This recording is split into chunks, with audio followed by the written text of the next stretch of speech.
Hello everyone, welcome to my channel tips on mathematics. तो class 12th NCERT science का जो है हम आज के इस लेक्चर में बात करेंगे कार्बन एवं उसके यौगिक के बारे में। ठीक है, तो अध्याय नंबर 4 है ये, और कार्बन और उसके यौगिक किस प्रकार से बनते हैं तो वो हम इस वीडियो लेक्चर में एक एक करके डिस्कशन करेंगे।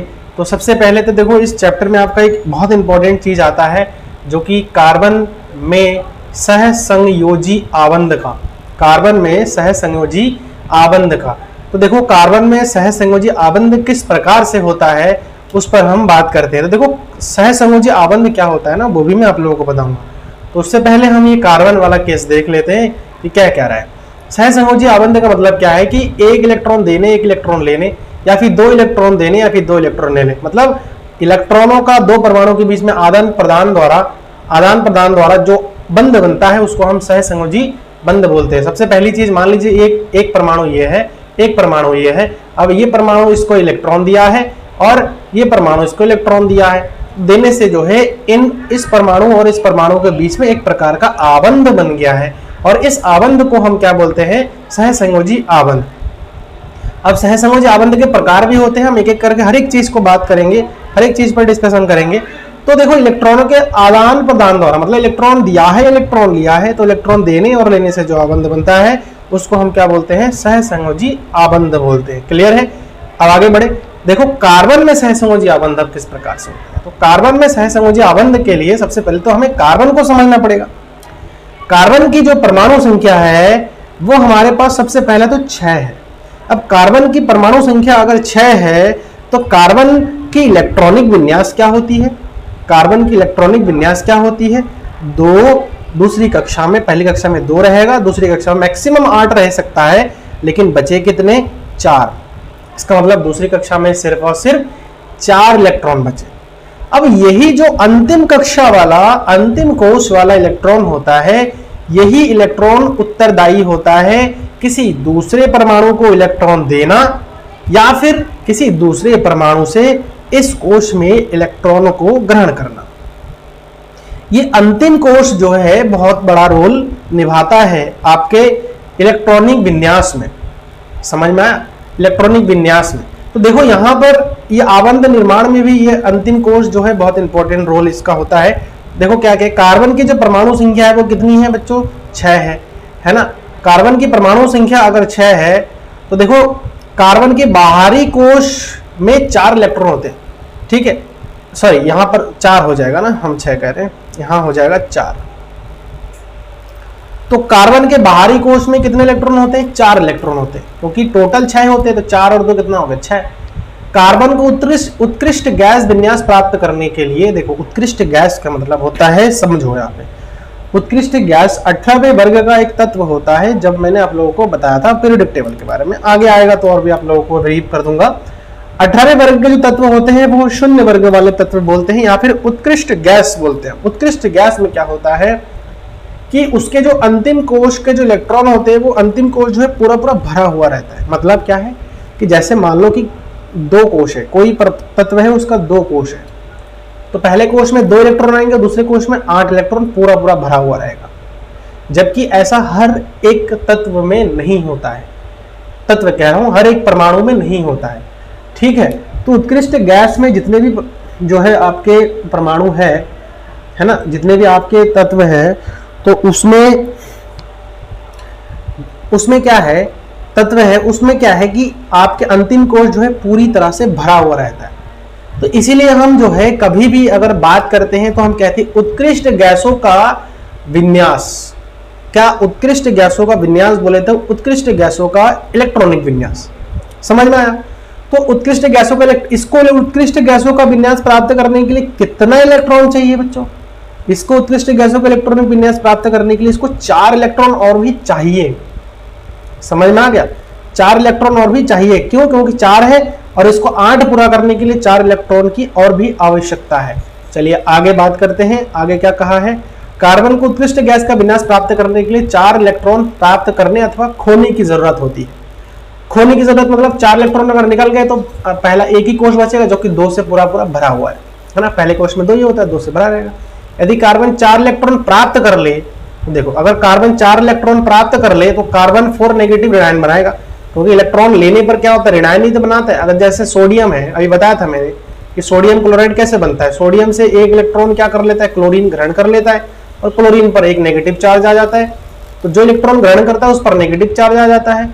ठीक है, तो कार्बन अगर कभी भी 4 इलेक्ट्रॉन ग्रहण कर ले रहा है किसी से, तो कार्बन जो C4 नेगेटिव हमारा आयन ऋणायन बना सकता है। इस परिस्थिति में 6 प्रोटॉन वाले नाभिक के लिए 10 इलेक्ट्रॉन अर्थात 4 अतिरिक्त इलेक्ट्रॉन धारण करना कठिन होगा। मतलब कि 4 और भी, मतलब यहाँ क्या कितना हो जाएगा, देखो 4 और 4 8, मतलब बाहरी कक्ष में 8 हो जाएगा और यहाँ 2 हो जाएगा 10। देखो ये 4 इलेक्ट्रॉन ग्रहण करने के लिए बहुत ज्यादा मतलब कठिन हो जाएगा, एनर्जी की बहुत ज्यादा रिक्वायरमेंट होगी। तो देखो यहाँ कह रहे हैं कि धारण का कठिन है यदि कार्बन 4 इलेक्ट्रॉन को खो दे, मतलब खो देने का मतलब क्या है, 4 इलेक्ट्रॉन को निकाल दे, इजी हो जाएगा इसके लिए। 4 इलेक्ट्रॉन निकाल देगा तो 4 इलेक्ट्रॉन खो देने के बाद जो है C4 बनेगा, मतलब जो ग्रहण जो निकाल रहा है, जैसे Na से इलेक्ट्रॉन निकल रहा था तो Na हमारा पॉजिटिव बन रहा था, इसका मतलब अगर कार्बन 4 इलेक्ट्रॉन निकाल देगा तो कार्बन 4 पॉजिटिव बन जाएगा, है ना। 4 इलेक्ट्रॉन को खोने के बाद कार्बन के 6 प्रोटॉन वाले नाभिक में केवल 2 शेष रह जाएंगे। अब 4 इलेक्ट्रॉन अगर निकल गए यहां से तो कितना बचेगा, 2 बचेगा। इस परिस्थिति में 2 इलेक्ट्रॉनों का कार्बन धनायन बनाने के लिए अत्यधिक ऊर्जा की आवश्यकता होती है ना। अतः स्पष्ट है कि कार्बन की यौगिक सरलता से नहीं बन पाते, अर्थात कार्बन अपने अन्य परमाणुओं या अन्य तत्वों के परमाणुओं के साथ संयोजकता इलेक्ट्रॉनों की साझेदारी कर सरलता से यौगिक बना लेता है। जैसे कार्बन आपके नॉर्मली हाइड्रोजन के साथ आराम से जुड़ जाता है, अभी बताएंगे कार्बन हाइड्रोजन के साथ हम आराम से जुड़ सकता है, ठीक है ना, सरलता से यौगिक बन पाते हैं। कार्बन अपने अन्य परमाणुओं अन्य तत्वों के परमाणुओं के साथ संयोजक इलेक्ट्रॉन की साझेदारी कर सरलता से यौगिक बना सकता है। कार्बन के अलावा अन्य तत्व भी इसी प्रकार इलेक्ट्रॉनों की साझेदारी कर यौगिक का निर्माण करते हैं। जिन इलेक्ट्रॉनों की साझेदारी की जाती है वे परमाणु के बाहरी कोश के होते हैं। ऑब्वियसली बात है, अभी बताया मैंने, इलेक्ट्रॉनों की साझेदारी के फलस्वरूप बनने वाले यौगिक के दोनों ही परमाणु उत्कृष्ट गैस विन्यास की स्थिति प्राप्त कर लेते हैं। तो ये है सहसंयोजी आबंध कि कार्बन कैसे सहसंयोजी आबंध बनाता है, ठीक है ना। ये क्लियर हो गया आप लोगों को। अब चलिए आगे हम बढ़ते हैं और इसमें हम देखते हैं कि सहसंयोजी आबंध, जो कि मैंने आप लोगों को बता दिया है। सहसंयोजी आबंध के बारे में क्या कहा है, परमाणुओं के मध्य इलेक्ट्रॉन युग्म के परस्पर साझेदारी द्वारा जो बंध का निर्माण होता है उसको हम क्या बोलते हैं, सहसंयोजक आबंध या फिर सहसंयोजी बंध। मतलब परमाणु है, ठीक है, परमाणु है।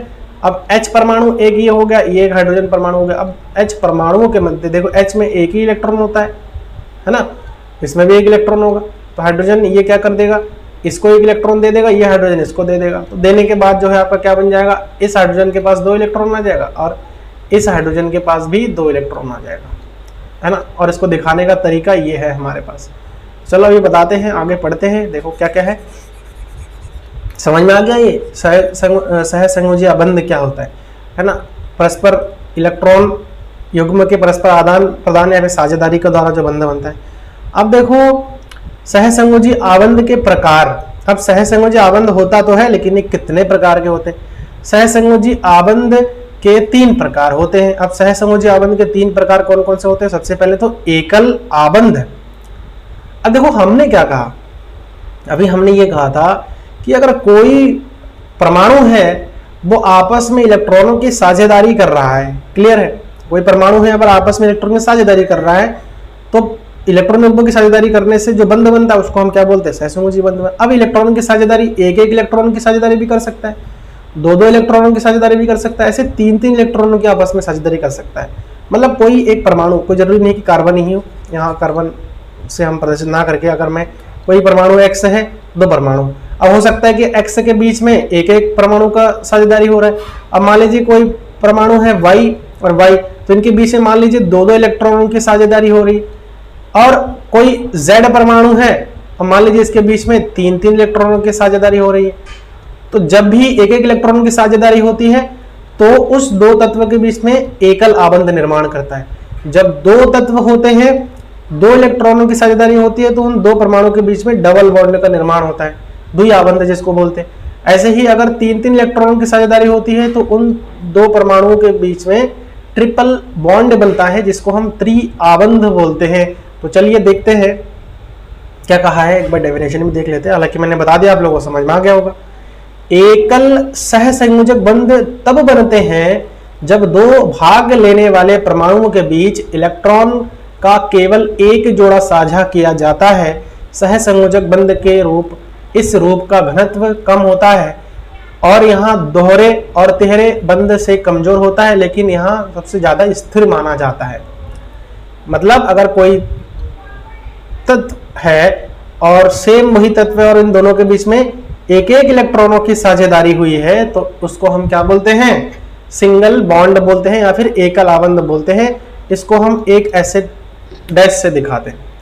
द्विआबंध को मैंने बताया था कि द्विआबंध तब बनता है जब दो भाग लेने वाले परमाणुओं के बीच इलेक्ट्रॉनों के दो जोड़े का साझा किया जाता है, तो उसमें हमारा जो है द्विआबंध बनता है। ये स्थायी कम होते हैं, है ना, मजबूत तो होते हैं, एकल बंध से मजबूत जरूर होते हैं, लेकिन ये कम स्थायी होते हैं, मतलब टूटने के आसार इसमें होते हैं ज्यादा। ठीक है, त्रिआबंध अभी बताऊंगा इसके बारे में भी आपको। त्रिआबंध क्या होता है, जब दो भाग लेने वाले परमाणुओं के बीच में इलेक्ट्रॉनों के 3 जोड़े का साझा किया जाता है तो एक ट्रिपल बॉन्ड बनाता है। ट्रिपल बॉन्ड सहसंयोजक 3 डैश द्वारा प्रदर्शित करे जाते हैं। यहाँ कम स्थायी सहसंयोजक बंध होता है।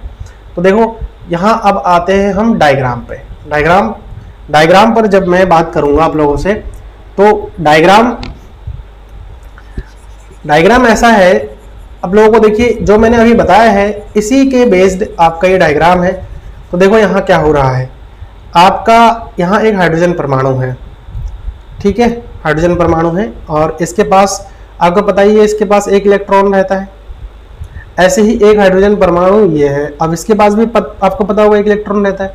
अब ये हाइड्रोजन परमाणु क्या करता है, इससे ये वाला इलेक्ट्रॉन ले लेता है। लेने के बाद ये हाइड्रोजन उत्कृष्ट गैस का अभिविन्यास प्राप्त कर लिया, क्योंकि पहली कोश में 2 इलेक्ट्रॉन। अब ये हाइड्रोजन भी इससे एक ले लेता है। ये कहता है कि मैंने तेरे को दिया तो तू मेरे को दे दे एक इलेक्ट्रॉन। तो दोनों आपस में क्या कर लेता है, दोस्ती करके बॉन्ड बना लेता है। और देखो एक एक इलेक्ट्रॉनों की साझेदारी हुआ, ये वाला हाइड्रोजन इससे एक इलेक्ट्रॉन लिया और ये वाला हाइड्रोजन इससे एक इलेक्ट्रॉन लिया, तो एकल आबंध का निर्माण हो गया, जो कि यहाँ दिखाया गया है, क्लियरली मेंशन करा गया है। तो ये हाइड्रोजन हो गया, इसको दिखाने का अच्छा तरीका था तो डिजाइन करके दिखा दिया है।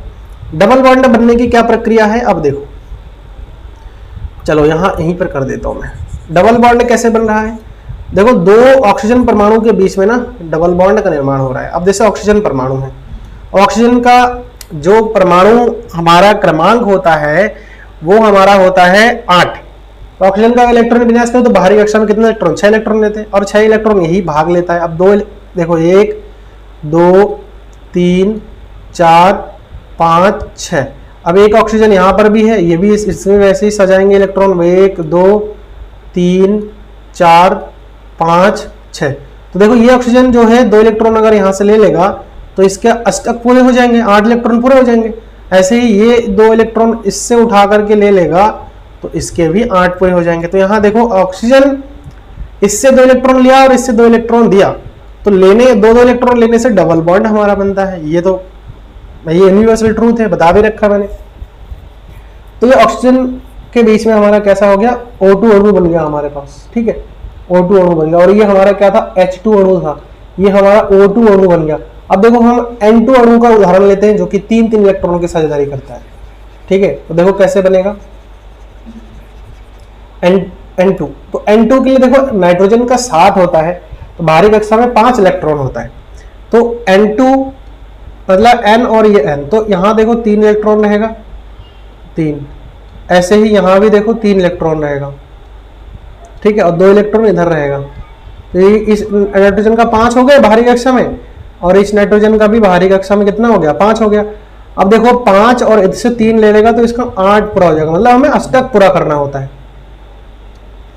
ऐसे ही इससे जो है ये 3 ले लेगा तो इसका भी 8 पूरा हो गया। तो नाइट्रोजन के बीच में 3 इलेक्ट्रॉनों की साझेदारी से ट्रिपल बॉन्ड बनता है, तो ये हमारे पास N2 अणु बन जाएगा, ठीक है। तो H2, O2 और N2 अणुओं की सहायता से हमने एकल आबंध, द्विआबंध और त्रिआबंध को अच्छी तरह से हमने समझा है। चलिए अगले पॉइंट पर चलते हैं और इसमें हम पेज नंबर 68 में आपके कुछ क्वेश्चन दिए हुए हैं, उस पर हम बात करते हैं। तो देखो सबसे पहला क्वेश्चन है, CO2 सूत्र वाले कार्बन डाइऑक्साइड की इलेक्ट्रॉन बिंदु संरचना क्या है। बहुत इंपॉर्टेंट क्वेश्चन है, इलेक्ट्रॉन बिंदु संरचना आपका क्या है। तो देखो CO2 मतलब कार्बन डाइऑक्साइड वाले जो हमारे तत्व वो है यौगिक है, उसका हमें क्या निकालना है, इलेक्ट्रॉन बिंदु संरचना निकालना है। अब इलेक्ट्रॉन बिंदु संरचना कैसे निकलेगा, वो भी बहुत अच्छा एक कॉन्सेप्ट है। चलो हम बात करते हैं सबसे पहले CO2 की। तो यहाँ पर देखो, ये मैंने डायग्राम तो लिया है, लेकिन डायग्राम की मदद से आप अगर डायग्राम दिखा दूंगा तो आप एग्जाम में बना नहीं पाओगे, इसीलिए मैं सबसे पहले कोशिश थोड़ा सा आप लोगों के लिए कर रहा हूँ कि बन जाए। देखो CO2 है, CO2 है तो जो कम है उसको हम बीच में रखते हैं, बाकी को हम दोनों साइड से रखते हैं। ऑक्सीजन का कितना होता है, 8 होता है। बाहरी कक्षा में कितना इलेक्ट्रॉन होते हैं, बाहरी कक्षा में 6 इलेक्ट्रॉन होता है। तो इसका मतलब 6 इलेक्ट्रॉनों को हम कैसे सजाएंगे, 1 2 3 4 5 6। ऐसे ही इस वाले ऑक्सीजन के लिए भी 1 2 3 4 5 6। समझ में आ गया, ऐसे 6 इलेक्ट्रॉन हो गए। अब इस कार्बन की अगर मैं बात करूं तो इस कार्बन के आपको पता ही है, कार्बन का जो बाहरी कोश उसमें जो कार्बन का इलेक्ट्रॉनिक विन्यास होता है वो 2 और 4 के रूप में होता है। मतलब 6 टोटल इसमें इलेक्ट्रॉन्स होते हैं, परमाणु क्रमांक 6 होता है तो इलेक्ट्रॉन भी 6 होंगे। इसका मतलब कार्बन के बाहरी कक्ष में 4 इलेक्ट्रॉन है, तो 2 इलेक्ट्रॉन यहां रहेगा और 2 इलेक्ट्रॉन इधर रहेगा। अब ये क्या कर लेगा, ये जो है देखो, अब ये ऑक्सीजन है, ये ऑक्सीजन क्या करता है, देखो इसके पास 1 2 3 4 5 6 इलेक्ट्रॉन ऑलरेडी है, तो इसको 8 पूरा करने के लिए 2 इलेक्ट्रॉन इस कार्बन से लेना पड़ेगा। तो ये 2 इलेक्ट्रॉन यहां से ले लेगा। अच्छा, उसके बाद देखो ये ना टेढ़ा बन रहा है, तो आप लोग एग्जाम में इसको कोशिश करना सीधा बने, समझ में। चलिए मैं भी बना करके आप लोगों को दिखा देता हूं अच्छे से। तो यहां पर ये हमारा ऑक्सीजन हो जाएगा, इधर हमारा कार्बन हो जाएगा, इधर हमारा ऑक्सीजन हो जाएगा। और ऐसे ही हम इलेक्ट्रॉनों को रखते हैं 1 2 3 4 5 6। ऐसे ही इसमें रखेंगे 1 2 3 4 5 6। और कार्बन के पास 4 इलेक्ट्रॉन होते हैं, 1 2 3 4। तो अब देखो क्या करता है, ये ऑक्सीजन 8 पूरा करने के लिए इस कार्बन से क्या करेगा, ये सीधा 2 इलेक्ट्रॉन लेगा, 8 पूरा हो गया। ऐसे ही ये ऑक्सीजन में 8 पूरा करेगा, तो वो 2 कहां से लेगा, इस कार्बन से लेगा। अब देखो ऑक्सीजन तो दोनों भैया है, अब इन दोनों भाइयों का 8 पूरा हो गया, अपना कोटा पूरा कर लिया। अभी कार्बन बच गया, आप कह रहे हैं कि भैया मुझे भी 8 पूरा करना है, तो कहां से पूरा करूंगा। अब कहेगा कि चल तेरे को मैंने 2 दिया है तो तू भी मेरे को 2 दे दे और तू भी मेरे को 2 दे दे, क्योंकि मेरे पास 4 है, तो तुम दोनों भाइयों से 2 ले लूंगा तो मेरा भी 8 पूरा हो जाएगा, ठीक है ना। तो ये हमारे पास कार्बन का बन गया। अब इसका मैं अगर देखो ऑक्सीजन से कार्बन और ऑक्सीजन, देखो 2 इलेक्ट्रॉनों की साझेदारी हुई है ना, तो डबल बॉन्ड बन जाएगा। और यही चीज यहाँ पर आपका दिखाया गया है डायग्राम में आपका क्या दिखाया गया, यही चीज दिखाया गया, ठीक है। आप लोगों को आई थिंक समझ में आ गया कि इलेक्ट्रॉनिक विन्यास हम कैसे करेंगे, समझ में आया। अब देखो अगला जो क्वेश्चन है वो क्या है, बहुत सरल क्वेश्चन है। अगला क्वेश्चन भी कुछ ऐसा टफ नहीं है। देखो यहाँ पर भी बात करते हैं, इसको भी मैं आप लोगों को बनाकर समझाऊंगा। देखो सल्फर के 8 परमाणुओं से बने सल्फर के अणु की इलेक्ट्रॉन बिंदु संरचना क्या होगी। संकेत, सल्फर के 8 परमाणु एक अंगूठी के रूप में आपस में जुड़े होते हैं। ये बहुत बड़ा एक कॉन्सेप्ट है। देखो क्या कहा है, सल्फर का परमाणु क्रमांक कितना है, 16 होता है। अब 16 अगर है तो देखो इसके इलेक्ट्रॉनिक विन्यास क्या हो जाएंगे, 2 8 10 और 6 16। अब देखो बाहरी कक्षा में कितना है, 6 इलेक्ट्रॉन है। इसका मतलब सल्फर के बाहरी कक्षा में 6 इलेक्ट्रॉन है और इसे अष्टक पूरा करने के लिए 2 इलेक्ट्रॉन की जरूरत होगी। अब प्रत्येक सल्फर परमाणु 2 इलेक्ट्रॉनों की सहभागिता करेगा। सल्फर की 8s8 संरचना मुकुट के आकार की होती है। तो मुकुट के आकार की होती है, वो अभी कैसे होती है वो मैं अभी आप लोगों को दिखाऊंगा। तो चलिए यहाँ पर इसका भी हम यहाँ पे टेस्टिंग कर लेते हैं, बना लेते हैं अच्छे से। देखो कैसे हो जाएगा मुकुट के आकार की, यहीं पे बनाते हैं।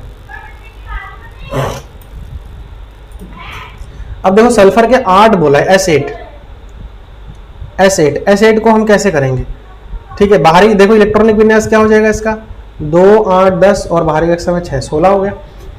अब H देखो कैसे, दो दो इलेक्ट्रॉनों की जरूरत पड़ेगी। S हो गया 1, ऐसे ही S हो गया 2, ऐसे ही S हो गया 3, ऐसे ही हो गया S 4, 5, 6।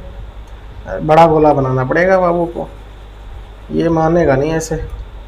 तो यहाँ पर देखो क्या करना पड़ेगा, 1, उसके बाद यहाँ हम एक रखते हैं 2, यहाँ हम एक रखते हैं 3, यहाँ हम एक रखते हैं 4, एक रखते हैं यहाँ 1, 2, 3, 4।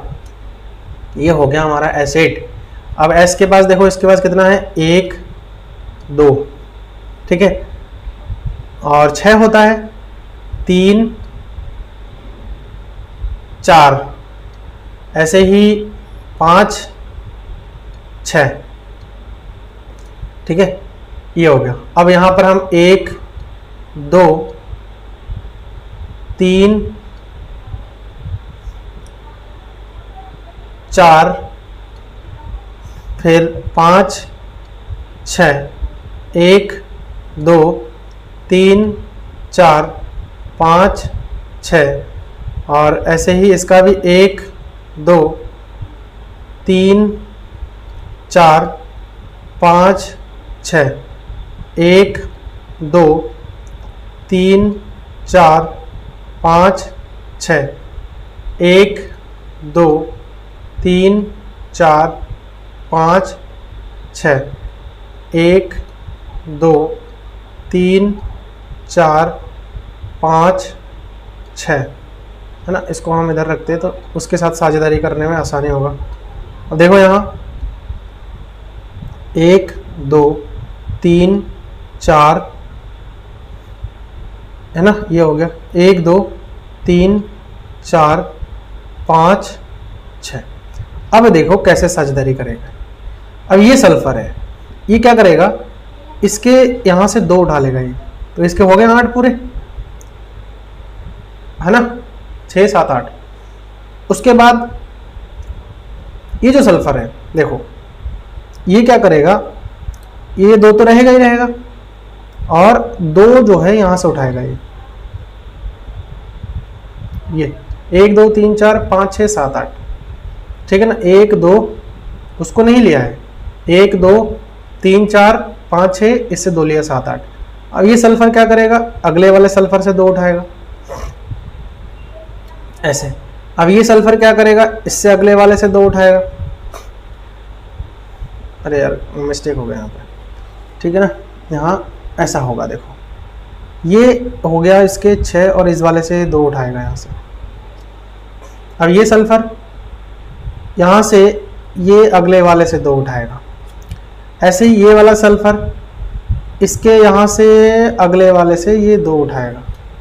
अब ये जो सल्फर है 1, 2 इसके अगले वाले से 2 उठाएगा, ऐसे ही ये वाला सल्फर भी करेगा, 1, 2, 3, 4, 5, 6, तो ये अगले वाले से क्या करेगा, ऐसे ले लेगा ये। तो ये इस प्रकार से ये रिंग के शेप में जुड़ा हुआ रहेगा, ठीक है ना। समझ में आ गया आप लोगों को आई थिंक ये। तो ये जो है ना आपको बेसिकली, ये तो हमने इलेक्ट्रॉन बिंदु संरचना बनाया है। अब ये जो सल्फर देखा जाए तो ये 1 ऐसे, ऐसे 3 हो गया, ये 4 हो गया, ये 5 हो गया, ऐसे ही यहाँ पर जुड़ेगा ये 6 हो गया, और ऐसे एक जुड़ेगा 7, और ऐसे एक जुड़ेगा 8। तो ये जुड़ेगा कैसे, देखो अब सबसे पहले तो इसका इसके साथ एक ऐसे जुड़ेगा, ये ऐसे जुड़ेगा, ये ऐसे जुड़ेगा, फिर ये ऐसे, ये ऐसे, फिर यहाँ से ये सीधा ऐसे जुड़ेगा, फिर ये यहाँ से ऐसे, फिर ये यहाँ से ऐसे। तो ये मुकुट टाइप का बन रहा है, देख रहे हो। ये इसको अगर मैं ऐसे मिला दूं तो ये मुकुट टाइप का बनेगा आपका। आप लोगों ने देखा होगा मुकुट कैसे बनता है ये, तो इसीलिए इसको जो है हम ऐसे दिखाते हैं। और सल्फर ही एक ऐसा है जो कि 8 परमाणुओं के साथ ऐसे जुड़ा हुआ रह सकता है। समझ में आ गया, 8 परमाणु के साथ जो है इस प्रकार से जुड़ा हुआ ये रह सकता है। अब देखो इसमें अब आता है हमारे पास एक संतृप्त यौगिक और एक असंतृप्त यौगिक। वही चीज है सेम जो अभी हमने पढ़ रखा है, थोड़ा सा एक्सपेंड हो गया है। संतृप्त यौगिक किसे कहते हैं? ये यौगिक कार्बनिक यौगिक है जिनमें केवल एक कार्बन से कार्बन एकल बंध होता है, मतलब एक कार्बन से कार्बन के बीच में एकल आबंध होता है। जैसे कि देखो यहाँ एग्जांपल मैंने लिया है C2H6, ठीक है, C2H6। तो इसको मैं कैसे हम करेंगे, देखो कार्बन और ये कार्बन ही हो गया। H कितने हैं? 1 2 3, इसके लिए भी 1 2 3 ऐसे रखेंगे। अब हाइड्रोजन के पास तो भैया देखो एक एक इलेक्ट्रॉन होता है, ये तो आप सबको पता है। हाइड्रोजन के एक एक इलेक्ट्रॉन ही होंगे क्योंकि हाइड्रोजन के परमाणु क्रमांक एक ही, तो एक ही इलेक्ट्रॉन होगा भैया। कार्बन के पास कितने इलेक्ट्रॉन होते हैं? कार्बन के पास आपके 4 इलेक्ट्रॉन होते हैं। तो एक इलेक्ट्रॉन इस वाले हाइड्रोजन को दे देगा, एक इलेक्ट्रॉन इस वाले हाइड्रोजन को दे देगा, एक इलेक्ट्रॉन इस वाले को दे देगा, एक इलेक्ट्रॉन इस कार्बन को। ऐसे ही ये वाला कार्बन के लिए 4, एक इसको देगा, एक इसको, एक इसको और ये आपस में। तो ऐसे हाइड्रोजन के तो देखो 2-2 पूरे हो गए, ये हाइड्रोजन के 2-2 पूरे हो गए। देखो उसके बाद जब इससे पूरा हो गया तो देखो अभी कार्बन अष्टक पूरा कैसे करेगा? 4 तो ऑलरेडी है, 3 हाइड्रोजन से 3 ले लेगा, 4 3 7 हो गया। एक इलेक्ट्रॉन इस कार्बन को दिया तो एक इलेक्ट्रॉन इससे ले भी लेगा। ऐसे ही ये वाला कार्बन भी पूरा कर लेगा। तो यही डायग्राम जो है यहाँ पर आपको दिखाया गया है, ठीक है ना। ऐसे ही असंतृप्त क्या होते हैं? ये यौगिक कार्बनिक यौगिक होते हैं जिनमें कार्बन से 2 या 3 बंध होता है। मतलब कभी भी देखो इसमें अगर देखा जाए तो कार्बन कार्बन के मध्य एक एक इलेक्ट्रॉन की साझेदारी हुई है। इसका मतलब देखो कार्बन और कार्बन के बीच में इसमें एकल आबंध बना है, समझ में? एकल आबंध बना है तो इसको हम क्या बोलेंगे? संतृप्त यौगिक बोलेंगे, यौगिक बोलेंगे। अब असंतृप्त यौगिक क्या होता है? अगर कार्बन कार्बन के में डबल बॉन्ड होता है तो देखो ये एग्जांपल है C2H4 का। तो C2H4 का मतलब देखो कार्बन है, ये कार्बन है, एक H यहाँ रहेगा, एक H यहाँ रहेगा। इस कार्बन के लिए भी एक H यहाँ रहेगा, एक H यहाँ रहेगा। अब इसमें देखो इलेक्ट्रॉन कितने कितने होंगे? इस कार्बन के पास तो 4 ही इलेक्ट्रॉन होंगे। हाइड्रोजन का पूरा कर लो पहले, 1 2, इसके पास भी 1 2। अच्छा, इस कार्बन के लिए कितने इलेक्ट्रॉन्स होंगे? कार्बन के लिए 1 इसको देगा, 1 इसको देगा, 2 3 4, ऐसे ही 1 इसको देगा, 1 इसको देगा और ऐसे ही 2 2 का बॉन्ड बना देगा। तो हाइड्रोजन का पूरा कर लो पहले, हाइड्रोजन का पूरा हो गया। उसके बाद देखो कार्बन 2 2 4, 2 इससे लिया, 2 इसको दिया, ऐसे ही ये वाला भी 2 इसको दिया तो इससे ले लेगा। तो कार्बन के बीच में जो है देखो यहाँ बन रहा है डबल बॉन्ड। ऐसे कार्बन के बीच में ट्रिपल बॉन्ड भी बन सकता है। हाइड्रोजन और कम कर दो, C2H2 कर लो, तो देखो कार्बन के बीच में आपका ट्रिपल बॉन्ड बन जाएगा। तो समझ में आया कि संतृप्त यौगिक क्या होता है? जिसमें कार्बन कार्बन के बीच में एकल बंध होता है। और असंतृप्त यौगिक क्या होता है? जिसमें कार्बन और कार्बन के मध्य डबल बॉन्ड होता है या फिर ट्रिपल बॉन्ड होता है। समझ में आ गया? कार्बन यौगिकों की नामकरण पद्धति। तो देखो बच्चों, कार्बन यौगिकों की नामकरण पद्धति क्या होता है वो हम इस वीडियो लेक्चर में बहुत अच्छे से डीपली एक एक करके डिस्कशन करेंगे। एक्चुअल में क्या है, ये जो टॉपिक है वो बहुत ज़्यादा इंपॉर्टेंट है। क्वेश्चन इसका जो है एग्जाम में पूछा भी जाता है। और साथ ही साथ अगर जैसे आप क्लास 11th में और 12th में आप साइंस लेकर के पढ़ना चाहते हैं तो वहाँ आपको ये सारी चीज़ें बहुत ज़्यादा मिलने वाली है। इवन आगे भी अगर आप साइंस और केमिस्ट्री से अपना नाता जोड़ के रखना चाहते हैं तो ये जो टॉपिक है वो काफ़ी ज़्यादा इंपॉर्टेंट हो जाता है। तो चलिए देखते हैं सबसे पहले कि कार्बन यौगिक जो होते हैं, कार्बन यौगिक क्या होता है वो मैंने आप लोगों को कल बताया। ठीक है, लेक्चर आप कल वाला देख लीजिए। अगर आपको लगता है कि जानना है तो आप लोग बेझिझक जो है वहाँ से जा करके प्लेलिस्ट से जा करके वीडियो को देख सकते हो। तो चलिए बात करते हैं कि किसी समजातीय श्रेणी के यौगिकों के नामों का आधार बेसिक कार्बन की उन श्रृंखलाओं पर आधारित किया जाता है जिनको प्रकार्यात्मक समूह की प्रकृति के अनुसार पूर्व लग्न अनुलग्न के साथ संशोधित किया गया हो। जैसे अल्कोहल के नाम है मिथेनॉल, इथेनॉल, प्रोपेनॉल तथा ब्यूटेनॉल। अब आपको जब मैं ये पढ़ के सुना रहा हूँ ना तो आपको शायद ऐसा लग रहा है कि पता नहीं क्या बताया जा रहा है, जबकि ऐसा कुछ भी नहीं है। ये इतना इजी है कि मैं अभी आप लोगों को जितना आगे बढ़ूंगा और टॉपिक एक करके बताता जाऊंगा तो वो आप लोगों को A to Z क्लियर होने वाला है। इसमें सिर्फ और सिर्फ यही बताया कि जो समजातीय श्रेणी है, समजातीय श्रेणी मैंने क्या बताया था आप लोगों को कि कोई भी कार्बन यौगिक है उसको एक ही प्रकार का, उसमें जो हाइड्रोकार्बन यौगिक होते हैं, जो हाइड्रोकार्बन होते हैं उसमें एक ही प्रकार का पर्यायकात्मक समूह द्वारा हाइड्रोजन को विस्थापित कर दिया जाता है, उसी को हम बोलते हैं। तो समजातीय श्रेणी में यौगिकों के जो नाम होते हैं ना, उनमें हम पूर्व लग्न और अनुलग्न का यूज करते हैं सिंपली। अब पूर्व लग्न और अनुलग्न क्या होते हैं वो भी मैं आगे आप लोगों के साथ करूंगा डिस्कशन, ठीक है। तो इसमें कोई एग्जांपल भी दे रखा है, जैसे अल्कोहल के कुछ नाम हैं, जैसे मिथेनॉल हो गया, इथेनॉल हो गया, प्रोपेनॉल हो गया, ये पूर्व लग्न हम इसको बोलते हैं। कह रहे हैं ना अनुलग्न या फिर पूर्व लग्न जो है उसको हम, तो इसको हम अनुलग्न बोलते हैं, ठीक है। पूर्व मतलब पहले जो लगता है, अनु मतलब बाद में जो लगता है, प्रत्यय मतलब पीछे से, और पूर्व लग्न मतलब उपसर्ग हम जिसको बोल सकते, उपसर्ग सामने से लगता है। पूर्व लग्न जिसको हम प्रत्यय बोलते हैं, जो कि पीछे से हम जोड़ के लिखते हैं, ठीक है। तो ये अल्कोहल के नामकरण हो गए। अल्कोहल के लास्ट में हम ऑल लगा देते हैं, तो जैसे मेथेन के लास्ट में मेथेन ऑल लगा देते, इथेन के लास्ट में मिथेन ऑल लगा देते, वही चीजें यहाँ इतने में आपको बता रखा है। अब चलिए बात करते हैं कि जो तरीका है ना, कैसे हम किया जा सकता है, हम विधि पर बात करेंगे। निम्नलिखित विधि से किसी कार्बन यौगिक का नामकरण हम कर सकते हैं, इजिली कर सकते हैं। तो देखो क्या क्या विधि है। सबसे पहले कह रहा है कि कार्बन यौगिक में कार्बन परमाणुओं की संख्या सबसे पहले तो हम ज्ञात करेंगे। क्या करेंगे? फाइंड करेंगे नंबर ऑफ कार्बन, ठीक है। कि जो भी हमारे पास कार्बन हाइड्रोकार्बन दिया हुआ है, जो चेन हमारे पास दी हुई है, उसमें हमें कितना नंबर ऑफ कार्बन है। कार्बन नंबर 1 पर मैंने आप लोगों को बताया था math, carbon 2 eth, prop, but, pent, hex, hept और नॉनडेक। इस प्रकार से मैंने 10 नंबर तक कार्बन का आपको मैंने बता रखा है। ये सारी चीजें जानने के लिए आपको ना कल का लेक्चर जो है अटेंड करना पड़ेगा, तभी जाकर के आप लोगों को समझ में आएगा यहाँ पे। उसके बाद दूसरा क्या है, देखो प्रकार्यात्मक समूह की उपस्थिति में इसको पूर्व लग्न अथवा अनुलग्न के साथ यौगिक के नाम में दर्शाया जाता है, जैसे क्लोरोप्रोपेन, ब्रोमोप्रोपेन, प्रोपेनॉल, प्रोपेनन, प्रोपेन आदि, ठीक है ना।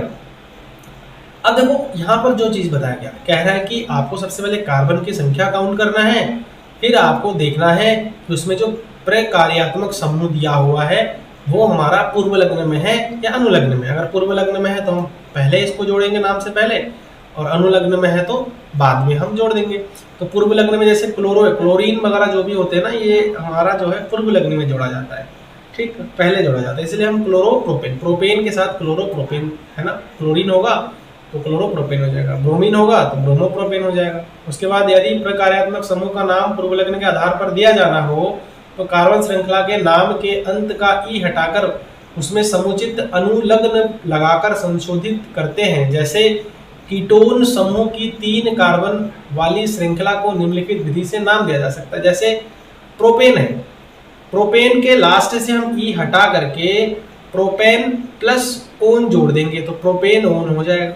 यही कहा है यहाँ पे, क्या कहा है कि अगर जैसे हमारे पास प्रोपेन है, प्रोपेन में से ये वाला ई हटा करके हम इसमें क्या जोड़ देंगे, इस ई के जगह पर ओ जोड़ देंगे तो क्या हो जाएगा, प्रोपेनोन। ये कीटोन का नामकरण हो गया। ऐसे ही अगर असंतृप्त कार्बन श्रृंखला में कार्बन श्रृंखला के नाम से दिया गया अंतिम को ईन या आइन में से प्रतिस्थापित कर देते हैं, जैसे दोहरे आबंध वाली 3 कार्बन श्रृंखला में प्रोपेन कहलाएंगी और 13 आबंध में जो जिसमें 3 बॉन्ड होगा तो प्रोपेनाइन कहलाती है। तो ये कुछ हमारे पास विधि दिया हुआ है जो कि हमने ये सब थ्योरेटिकली पढ़ा है। अभी हम क्या करेंगे, करके हम इसको देखते हैं कि हम कैसे नामकरण वगैरह कर सकते हैं। क्योंकि अब देखो यौगिक का प्रकार, सबसे पहले यौगिक के प्रकार में आपका आता है हेलो एल्केन। क्या आता है? Halo alkane. तो देखो हेलो एल्केन की अगर मैं बात करूं, हेलोजन परमाणु, ठीक है, हेलोजन परमाणु के साथ अगर एल्केन परमाणु जुड़ा हुआ है तो उसको हम क्या बोलते हैं, हेलो एल्केन बोलते हैं। मतलब हेलो एल्केन बोलते हैं, जो आपको यहाँ दिख रहा है सिंपल, ठीक है, हेलो एल्केन बोलते हैं। मतलब हेलोजन के साथ एल्केन। एल्केन हमारा एक्चुअल में क्या होता है, जो हम जैसे CH4 हम लिख रहे हैं, सॉरी यहाँ पे कलर दूसरा लिखते हैं तो आपको विजिबल अच्छा होगा। देखो यहाँ से जैसे CH4 है ना, CH4 में क्या होता है इससे, जब हमारे पास एक H जुड़ जाता है, एक H सॉरी यहाँ से निकल जाता है और प्लस का क्लोरीन या फिर ब्रोमीन ये सारा जो है जुड़ जाता है, तो उसको हम क्या बोलते हैं, हेलो एल्केन बोलते हैं, हेलो एल्केन बोलते हैं, हेलो एल्केन बोलते हैं,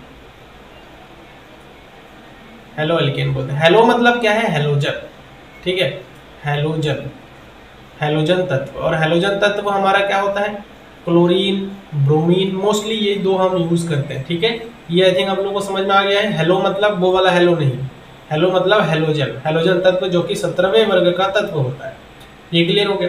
उसके बाद देखो पूर्व लग्न या फिर अनुलग्न की हम अगर बात करते हैं, पूर्व लग्न और अनुलग्न, यहाँ इंपॉर्टेंट रोल है कि जो हेलोजन है वो पूर्व लग्न में हम लगाते हैं। पूर्व लग्न मतलब, पूर्व लग्न मतलब पहले, पूर्व लग्न मतलब पहले, यहाँ नोट डाउन कर लीजिएगा, आप लोग कंफ्यूज नहीं होना है। पूर्व लग्न मतलब पहले, जैसे क्लोरो ब्रोमो आदि हम लगाते हैं। अब जैसे एक एग्जांपल यहाँ लिया है सी ए, देखो अब यहाँ नामकरण आप करते हैं, ठीक है ना। अब हम अपने अकॉर्डिंग नामकरण करेंगे। देखो अगर यहाँ कार्बन देखो कितना है, सबसे पहले हमें क्या बोला था, कार्बन संख्या गिनना है, तो कार्बन संख्या 1 2 3, कार्बन संख्या कितनी होगी, 3 होगी। इसका मतलब क्या हो जाएगा, ये प्रोपेन होगा कि नहीं होगा, प्रोपेन होगा कार्बन संख्या 3 का। अब देखो क्लोरीन लगा, तो क्लोरीन के लिए हमें पहले लगाना है क्लोरो, तो क्लोरो प्रोपेन हो गया है ना, इसको साथ में हमें लिख देना है क्लोरो प्रोपेन। ये आई थिंक आप लोग को समझ में आ गया। अब देखिए मैं कार्बन संख्या 4 ले लेता हूँ, मान लो कार्बन 4 का 4 कार्बन है, मान लो ये ऐसे सी सी सी सी सी। अब यहाँ हमारे पास Br लगा हुआ है, ठीक है। अब तो इसमें हाइड्रोजन तो बैलेंस होगा ही होगा, इसमें आप कंफ्यूज नहीं होना है। मतलब आप कभी मैं ऐसा छोड़ दूं तो आप ये समझ लो कि यहाँ हाइड्रोजन के साथ बैलेंस है। तो कार्बन की संख्या गिनो पहले, methane, ethane, propane, butane, pentane. तो पेंटेन, अब Br देखो जितने भी हेलोजन तत्व होते हैं वो हम पहले लगाते हैं, मतलब पूर्व लग्न में लगाते हैं। तो मतलब Br को क्या लिखेंगे हम, ब्रोमो लिखेंगे, ठीक है। क्लोरो फ्लोरो ब्रोमो, है ना।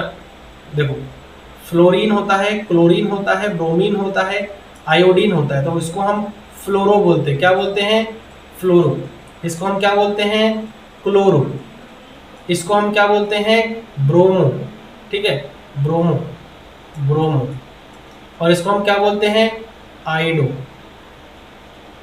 ऐसा नाम बोलते हैं, क्लोरो फ्लोरो bromo आइडो, chlorine fluorine bromine iodine, इस प्रकार से हम जो है नाम बोलते हैं। तो यहाँ पेंटेन है, ब्रोमीन, तो ब्रोमो पेंटेन हो जाएगा कि नहीं है, ब्रोमो पेंटेन हो जाएगा।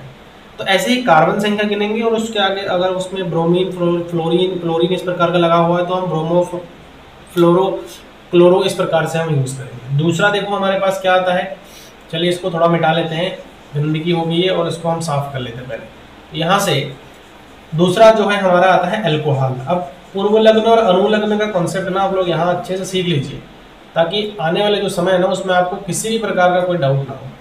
अब देखो अल्कोहलों का नामकरण करने के लिए हम अनुलग्न मतलब हम पीछे से ऑल लगा देते हैं। क्या लगा देते हैं, ऑल, ठीक है, ऑल लगा देते हैं। अब जैसे ये हमारे पास है 1 2 3, कार्बन संख्या कितनी है, 3, तो प्रोपेन, प्रोपेन 3 कार्बन पर कितना होता है, प्रोपेन। और अल्कोहल के लिए हम अनुलग्न में क्या जोड़ देते हैं, ऑल जोड़ देते हैं, तो प्रोपेन ऑल हो जाएगा।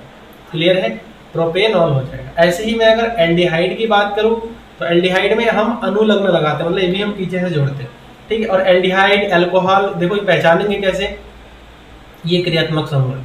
और इस क्रियात्मक समूह की बात जो है मैंने आप लोगों को कल के लेक्चर में बताया था कि क्रियात्मक समूह जो है हमारे क्या होते हैं, है ना। मैंने अल्कोहल हो गया, एल्डिहाइड हो गया, कीटोन हो गया, कार्बोक्सिलिक अम्ल हो गया, तो ये कुछ हमारे जो है आपके क्रियात्मक समूह है ना, जिसको हम प्रकार्यात्मक समूह बोलते हैं। तो इन क्रियात्मक समूह के मदद से ही हम जो है नामकरण करते हैं। तो अब देखो एल्डिहाइड में हम क्या लगाते हैं, अल लगाते हैं। जैसे मैथेन एथेन प्रोपेन है, तो प्रोपेन अल, ये ऑल हो जाता है, ये अल होता है, समझ में, ये ऑल होता है, ऑल। अल्कोहल में हम ऑल लगाते हैं, इसमें हम अल लगाते हैं, प्रोपेन अल, है ना, नल। अब देखो कीटोन की बात करें तो कीटोन में ओन लगाते हैं, अनुलग्न मतलब पीछे से, है ना, अनुलग्न मतलब बाद में, बाद में, है ना, पीछे से। तो इसमें हम ओन लगा देते हैं, ONE ऑन। तो देखो मेथेन, एथेन, प्रोपेन, और देखो यहाँ क्रियात्मक समूह हमारा क्या जुड़ा हुआ है, का जो है कीटोन वाला, तो इसको हम प्रोपेन ओन बोलेंगे। उसके बाद देखिए कार्बोक्सिलिक अम्ल में हम अनुलग्न में ओइक एसिड जोड़ देते हैं, ओइक अम्ल जोड़ देते हैं, ठीक है ना। ओइक अम्ल क्या बोलते हैं, ओइक अम्ल, हिंदी में हम ओइक अम्ल बोलते हैं। देखो ओइक अम्ल इसमें methane, ethane, propane, propane oic अम्ल, प्रोपेन ओइक अम्ल, ये हो गया प्रोपेन ओइक अम्ल। ऐसे ही मेथेन अगर 4 होता तो methane, ethane, propane, butane oic अम्ल, उसके बाद ब्यूटेन, पेंटेन ओइक अम्ल, हेक्सेन ओइक अम्ल, इस प्रकार से हम बोलते हैं। उसके बाद देखिए एल्कीन आ गया हमारे पास। एल्कीन में क्या होता है, अनुलग्न में ईन लगा देते हैं, मतलब पीछे से ईन लगा देते हैं। अब देखो क्या होता है ना, मैंने ये चीज आपको कल ही बता दिया था कि कभी भी कार्बन संख्या हमारे पास, जैसे मान लीजिए कि कार्बन संख्या 1, 2 और यहाँ हमारे पास डबल बॉन्ड लगा हुआ है, ठीक है, बाकी जगह पर तो हमारा हाइड्रोजन से बैलेंस होगा कि नहीं, इधर एक हाइड्रोजन हो जाएगा, 1 2 3 4 हो गया, इधर हमारे पास 2 हाइड्रोजन हो जाएगा। तो देखो मैथेन, एथेन, प्रो, तो यहाँ सबसे पहले तो ये प्रोपेन हो गया, लेकिन प्रोपेन नहीं, प्रोपेन इन है ना, प्रोपेन और यहाँ पर इन यूज जोड़ेंगे हम, तो प्रोपीन हो जाएगा। क्या हो जाएगा ये, प्रोपीन। ऐसा क्यों हुआ, क्योंकि हमारे पास डबल बॉन्ड है। ऐसे ही मैं अगर बात करूं, इसमें हमारे पास ट्रिपल बॉन्ड होता, तो ट्रिपल बॉन्ड होने पर आइन जोड़ते हम, है ना, वाई एन ई आइन, मैथेन, एथेन, प्रो आइन, प्रो पाइन, आइन जोड़ देते तो प्रोपाइन हो जाएगा। ऐसे ही अगर इसमें एक कार्बन और होता तो मैथेन, एथेन, प्रोपेन, ब्यूट आइन, ठीक है। अब जब क्लास 11 12 में जाएंगे तो IUPAC पद्धति हम वहाँ पर पढ़ते हैं, जो सामान्य नामकरण है, लेकिन IUPAC पद्धति हम पढ़ते हैं, उसमें हम नंबरिंग भी करते थे। तो बात की बातें हम डिस्कशन कर लेंगे आगे के लेक्चर्स में। तो यहाँ पर हम ऐसे ही पढ़ते हैं जो कि आपका सिलेबस में दिया हुआ है, ठीक है। तो प्रोपाइन हो जाएगा ये क्लियर हो गया। तो देखो ये हमारे थे कुछ पूर्व लग्न और अनुलग्न, मतलब पहले और बाद में हम यूज करने वाले प्रकारात्मक समूह। तो जिसमें बाद में यूज करने वाले तो हमारे पास अल्कोहल हो गया, एल्डिहाइड हो गया, कीटोन हो गया, कार्बोक्सिलिक अम्ल हो गया, एल्कीन हो गया और एल्काइन वाले हो गए। लेकिन जो हेलो एल्केन्स होते हैं उनमें हम पूर्व लग्न में क्या करते हैं, इनका यूज करते हैं। क्लियर हो गया। आई थिंक आप लोगों को कोई डाउट नहीं है, किसी प्रकार का डाउट है तो आप लोग वीडियो को एक बार फिर से देखिए तो आप लोगों को अच्छे से समझ में आ जाएगा, है ना। अब चलिए हम आगे चलते हैं और इसमें हम बात आज करेंगे जो पेज नंबर 76 है उसके जितने भी क्वेश्चंस है उस पर हम थोड़ा यहाँ पर आज बात करेंगे। तो देखो सबसे पहले तो पहला वाला जो क्वेश्चन दिया हुआ है वो कह रहा है कि पेंटेन के लिए आप कितने संरचनात्मक समावयवों का चित्रण कर सकेंगे। अब देखो यहाँ एक वर्ड आया है आपका समावयव। समावयव का मतलब देखो, सम का मतलब एक जैसे, अवयव का मतलब अवयव, तो एक जैसे अवयव हम बना सकते हैं। तो इस देखो पेंटेन, पेंटेन का मतलब क्या है, देखो methane, ethane, propane, butane, pentane. अब इसमें हाइड्रोजन आप कर दो बैलेंस, देखो यहाँ 3 हाइड्रोजन आ जाएगा, यहाँ आपका 2 हाइड्रोजन आएगा, यहाँ भी आपका 2 हाइड्रोजन आएगा, यहाँ भी आपका 2 हाइड्रोजन आएगा, यहाँ आपका 3 हाइड्रोजन आएगा, ठीक है। Methane, ethane, propane, butane, pentane. तो पेंटेन के लिए कह रहा है कि आप कितने संरचनात्मक अवयव बना सकते हैं, मतलब अलग अलग आप कितने संरचनात्मक अवयव आप बना सकते हैं, जिसमें कार्बन की संख्या हमारे पास कितनी होनी चाहिए, 1 2 3 4 5 ही होनी चाहिए। तो देखो सबसे पहले तो हम एन पेंटेन बना सकते हैं। क्या बना सकते हैं, एन पेंटेन, मतलब नॉर्मल पेंटेन। ये हमारा नॉर्मल पेंटेन हो गया, ये क्या हो गया, ये नॉर्मल पेंटेन हो गया। उसके बाद आइसोपेंटेन हो गया, फिर नियोपेंटेन हम बना सकते हैं। आइसोपेंटेन में क्या करते हैं, देखो 1 2 3 4 कार्बन तो हमने ऐसे जोड़ दिया, 1 2 3 4 कार्बन तो हमने ऐसे जोड़ दिया, एक कार्बन हमने क्या किया, दूसरे कार्बन से लगा करके जोड़ दिया ऐसे। अब बाकी हाइड्रोजन आप बैलेंस कर दो, 1 2 3, एक यहाँ हो जाएगा, एक यहाँ हो जाएगा, 2 हो जाएगा, ये 1 2 3 ही हो जाएगा। इसके लिए हमारा 1 2 3 हाइड्रोजन, तो ये हमारा ठीक है। ये हो गया हमारा आइसोपेंटेन। और नियोपेंटेन में क्या होगा, एक कार्बन को हम यहाँ से उठा करके इसके साथ और जोड़ देंगे, यहाँ क्या हो जाएगा, देखो सी सी सी, यहाँ एक कार्बन और यहाँ एक कार्बन हम ऐसे जोड़ देंगे, ठीक है ना। तो ये हमारे पास आ जाएगा, बहुत ही अच्छा सा डायग्राम। तो ये आप लोग अच्छी तरह से याद कर लीजिए, क्वेश्चन काफ़ी ज़्यादा इंपॉर्टेंट है, पूछा आपसे जा सकता है ना।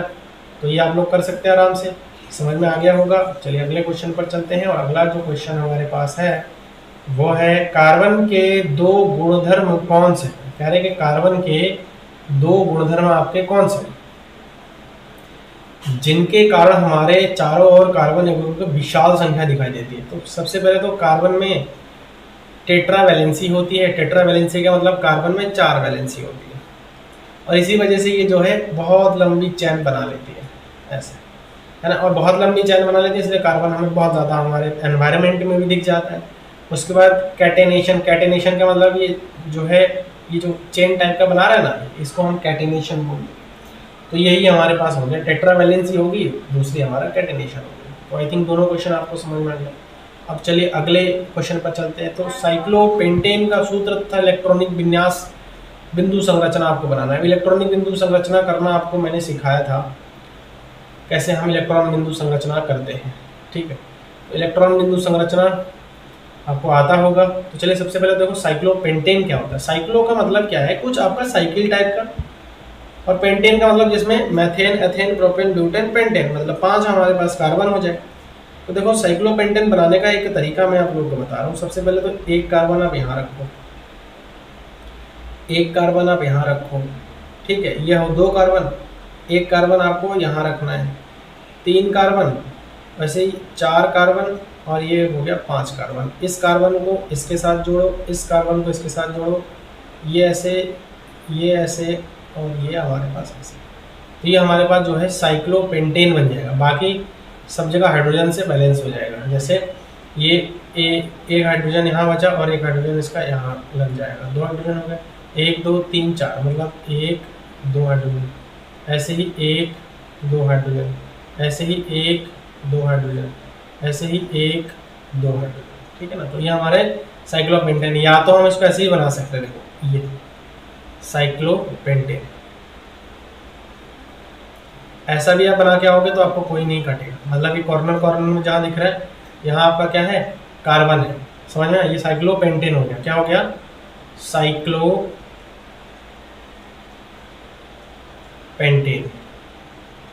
ठीक है। अब इलेक्ट्रॉन बिंदु संरचना बनाना है, तो ऑब्वियसली बात है आपको पता होगा इलेक्ट्रॉन बिंदु संरचना बनाने के लिए हम क्या करेंगे, जो कार्बन से है उनको हम ऐसे एज इट इज रख देंगे, 1, ठीक है, फिर 2, फिर 3, फिर 4, फिर 5।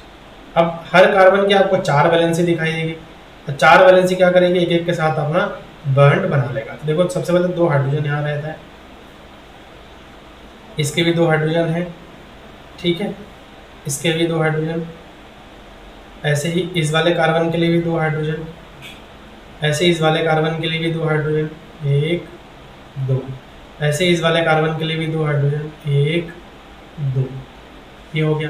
अब देखो कार्बन इसके पास, हमारे पास कितने इलेक्ट्रॉन्स हैं, 4 इलेक्ट्रॉन है। तो सबसे पहले तो हाइड्रोजन वाले 1, इसके पास 1, ऐसे ही इसके पास 1, ऐसे ही इसके पास 1, ऐसे ही इसके पास 1, ये सबके पास 1 हाइड्रोजन होगा इलेक्ट्रॉन, ऐसे ऐसे।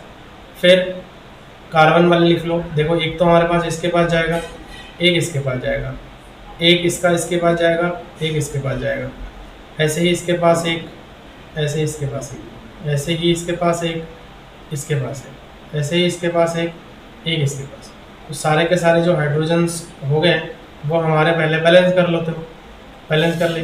फिर बैलेंस करने के बाद देखो ये क्या आ रहा है, ऐसे है ना, बैलेंस हो जाएगा, अच्छा बनेगा। अगर जब ढंग से बनाएंगे ना, 2-4 बार प्रैक्टिस करेंगे तो अच्छा बन जाएगा। खिचड़ी नहीं बनानी है, बहुत ही प्यार से और सरलता से आपको उसको बनानी है, ठीक है। तो देखो अब कार्बन्स की एक एक तो हमारे साथ 2-2 के साथ बैलेंस हो गया, लेकिन हमारे पास 2-2 और भी बचा है। तो 1 2 यहाँ होगा, 1 2, ऐसे ही इसका 1 2, ऐसे ही इसका 1 2, ठीक है, ऐसे ही इसका 1 हो गए सबके। अब हम क्या करेंगे, देखो सबका गोला बनेगा ऐसे, ये ठीक है। हर कार्बन का ऐसे आपका क्या बन जाएगा, गोला बन जाएगा सिंपली ऐसे, 1 2 3 4 5 6 और 7 8 इस वाले के साथ, मतलब ये टोटल गोला बनेगा। डायग्राम हमारा ठीक से बना नहीं है इसलिए ऐसा दिख रहा है। उसके बाद देखो ये एक एक लिया है ऐसा, तो ये भी हमारा यहाँ से जुड़ करके बन जाएगा, ठीक है। मतलब एक इससे भी लेगा, इससे भी लेगा, इस प्रकार से जो है हमारा डायग्राम बन जाएगा। देखो उसको सही से बना लेते हैं हम ना, यहाँ नहीं तो गड़बड़ हो जा रहा है, हमें पता नहीं लग पा रहा है कि हम क्या कर रहे हैं, ठीक है। देखो यहाँ पर बनाते हैं, क्या होगा देखो, ये अगर मैं इस वाले कार्बन की बात करूँ पर्टिकुलर, तो ये कहाँ कहाँ से लेगा देखो, एक तो इस हाइड्रोजन से लेगा 2, ठीक, 2 3 4 5 6, फिर और कहाँ से लेगा, ये 6 ही हो रहा है। तो देखो क्या करेगा, इस वाले हाइड्रोजन से इस वाले कार्बन के यहाँ से जो है 1 उठा लेगा ये, सिंपल है। फिर देखो ये 2 तो यहाँ से उठाएगा और 2 यहाँ से उठाएगा, फिर 2 यहाँ से उठाएगा, 2 दूनी 4 दूनी 8, 2 कम 2 4 होता 6 7 8, ये पूरा हो जाएगा। अब हम आते हैं इस वाले कार्बन के लिए, तो ये इस वाले से देखो ये ऐसे उठाएगा, 2 2 4 2 6 और 2 8, ये ऐसे घूम जाएगा। ऐसे ही अगर मैं इस वाले कार्बन की बात करूं तो ये ऐसे घूमेगा इसके साथ। ऐसे में इस वाले कार्बन की बात करूं तो ये भी ऐसे ही घूमेगा, इसके लेकर के इसका ले लेगा और ये भी ले लेगा। ऐसे ही वाले कार्बन भी ऐसे ही घूम जाएगा, ठीक है, ऐसे ये इसके साथ, ठीक है। तो ये इसका इलेक्ट्रॉन बिंदु संरचना भी आपका बन गया होगा, ठीक। और आई थिंक आप लोगों को समझ में आ गया है। अब चलिए अगला क्वेश्चन पर बात करते हैं। और अगला क्वेश्चन क्या है, निम्नलिखित यौगिकों की संरचनाएं चित्रित करिए। तो निम्नलिखित यौगिकों की संरचना चित्रित करना है, मतलब उसका डायग्राम बनाना है। डायग्राम बनाना तो बहुत आसान है। देखो सबसे पहले तो क्या बोल रहे हैं, एथेनोइक अम्ल बोल रहे हैं। एथेनोइक अम्ल का मतलब क्या है, ओइक अम्ल जुड़ा हुआ है। और एथेनोइक मतलब सबसे पहले एथ, मैथ एथ, इसका मतलब कार्बन हमारे तो इसमें पक्का 2 होगा। कार्बन की संख्या इसमें कितनी होंगी, पक्की 2 कार्बन होंगी। और 2 कार्बन में मतलब एक तो हमारे पास जो है COOH है ना, ओइक अम्ल है ना। ओइक अम्ल का मतलब क्या है, COOH हो जाएगा। तो डबल बॉन्ड O और OH ऐसे जुड़ जाएगा। और इसका हाइड्रोजन, इसका हाइड्रोजन, इसका एक हाइड्रोजन, और इसमें तो 1 2 3 4 ही हो गए। ये इसका डायग्राम बन गया। दूसरा आता है हमारा ब्रोमोपेंटेन, सेकेंड वाला ब्रोमोपेंटेन। तो ब्रोमोपेंटेन सबसे पहले पेंटेन बोला, methane, ethane, propane, butane, pentane. तो ब्रोमोपेंटेन के लिए Br हम जोड़ देंगे ना, Br जोड़ देंगे, बाकी हमारा जो है सब हाइड्रोजन से बैलेंस हो जाएगा। ये हो गया ब्रोमोपेंटेन। इसको आप ऐसे आराम से बना सकते हैं, ठीक है। ये हो गया हमारा ब्रोमोपेंटेन, बहुत अच्छा है ना ब्रोमोपेंटेन। अब ब्रोमोपेंटेन के लिए एक बात, क्या ब्रोमोपेंटेन का संरचनात्मक समावयव संभव है। समावयव मैंने आप लोगों को बताया था, आपको क्या करना है, कार्बन की संख्याओं का हेर फेर करके आपको क्या करना है, बस ये बना देना है। तो ये आप लोग बना लीजिएगा, होमवर्क आपके लिए रख रहा हूँ मैं। इसके ब्रोमोपेंटेन के संरचनात्मक समावयव बनाने, मतलब कार्बन की संख्या उतनी होनी चाहिए, आप कार्बन के प्लेसेस जो है बदल सकते हैं, ठीक है। 3 इसका हम बना सकते हैं वैसे तो। उसके बाद ब्यूटेनोन, तीसरा जो है ब्यूटेनोन। सबसे पहले नोन दिखा रहा है ना, butane, butane, methane, ethane, propane, butane. और ओन का मतलब क्या है, कीटोन। तो कहीं आपका डबल बॉन्ड तो ज़रूर जुड़ा होगा, है कि नहीं। तो कहाँ डबल बॉन्ड, आपका कहीं पर भी डबल बॉन्ड हो सकता है, बाकी आप हर जगह हाइड्रोजन से बैलेंस कर सकते हो। इसको हमने हाइड्रोजन नहीं लगा क्यों, क्योंकि 1 2 3 4 बैलेंस इसके ऑलरेडी बन चुके हैं। हेक्सेनल, हेक्सेनल, हेक्सेन मतलब methane, ethane, propane, butane, pentane, hexane. अब हेक्सेन नल, नल का मतलब क्या हो गया, हेक्सेनल। हेक्सेनल का मतलब क्या है, OH हमारा अल्कोहल लगा हुआ है, तो अल्कोहल का मतलब डबल बॉन्ड O और ये H, बाकी जगह पर आप H इसका बैलेंस कर दो, ठीक है। CH मतलब CHO जुड़ जाएगा हमारा, CHO, तो ये हेक्सेनल हो जाएगा, है ना। ये एल्डिहाइड समूह हमारे पास बन रहा है। तो यहाँ पर आप हाइड्रोजन लिख लीजिएगा, संरचना बनाने है ना हमें, तो यहाँ हाइड्रोजन आप आराम से लिख सकते हो सारा। तो आई थिंक ये वाला क्वेश्चन भी आप लोगों को अच्छी तरह से क्लियर हो गया है। अब चलिए अगले सवाल पर चलते हैं, और इसमें हमें क्या करना है, यौगिकों का नामकरण कैसे करेंगे। तो मैथेन, एथेन, ब्रोमो एथेन हो जाएगा। ये क्या हो जाएगा, ब्रोमो एथेन। देखो कितना सरल था, है ना, ब्रोमो एथेन हो गया। अब देखो CHO दिख रहा है, तो जब CHO दिख रहा है तो यहाँ से आप क्या कर सकते हो, CHO दिख रहा है, तो CHO जब दिख रहा है तो आप यहाँ से आराम से इसका नाम लिख सकते हो, है ना। आप इसका आराम से नाम इसका क्या क्या हो जाएगा, देखो मैथेनल, है ना। CHO दिख रहा है, मैथेनल, है ना। एल्डिहाइड समूह दिख रहा है हमें यहाँ से इसका, तो मैथेनल हो गया। एल्डिहाइड वाला यहाँ पर जो है हमारा बन रहा है। अच्छा, उसके बाद अगला देखो क्या बन रहा है, मैथेन, एथेन, प्रोपेन, ब्यूटेन, ठीक है। तो ब्यूटेन और methane, ethane, propane, butane, pentane, hexane. अब सबसे पहले तो हेक्सेन,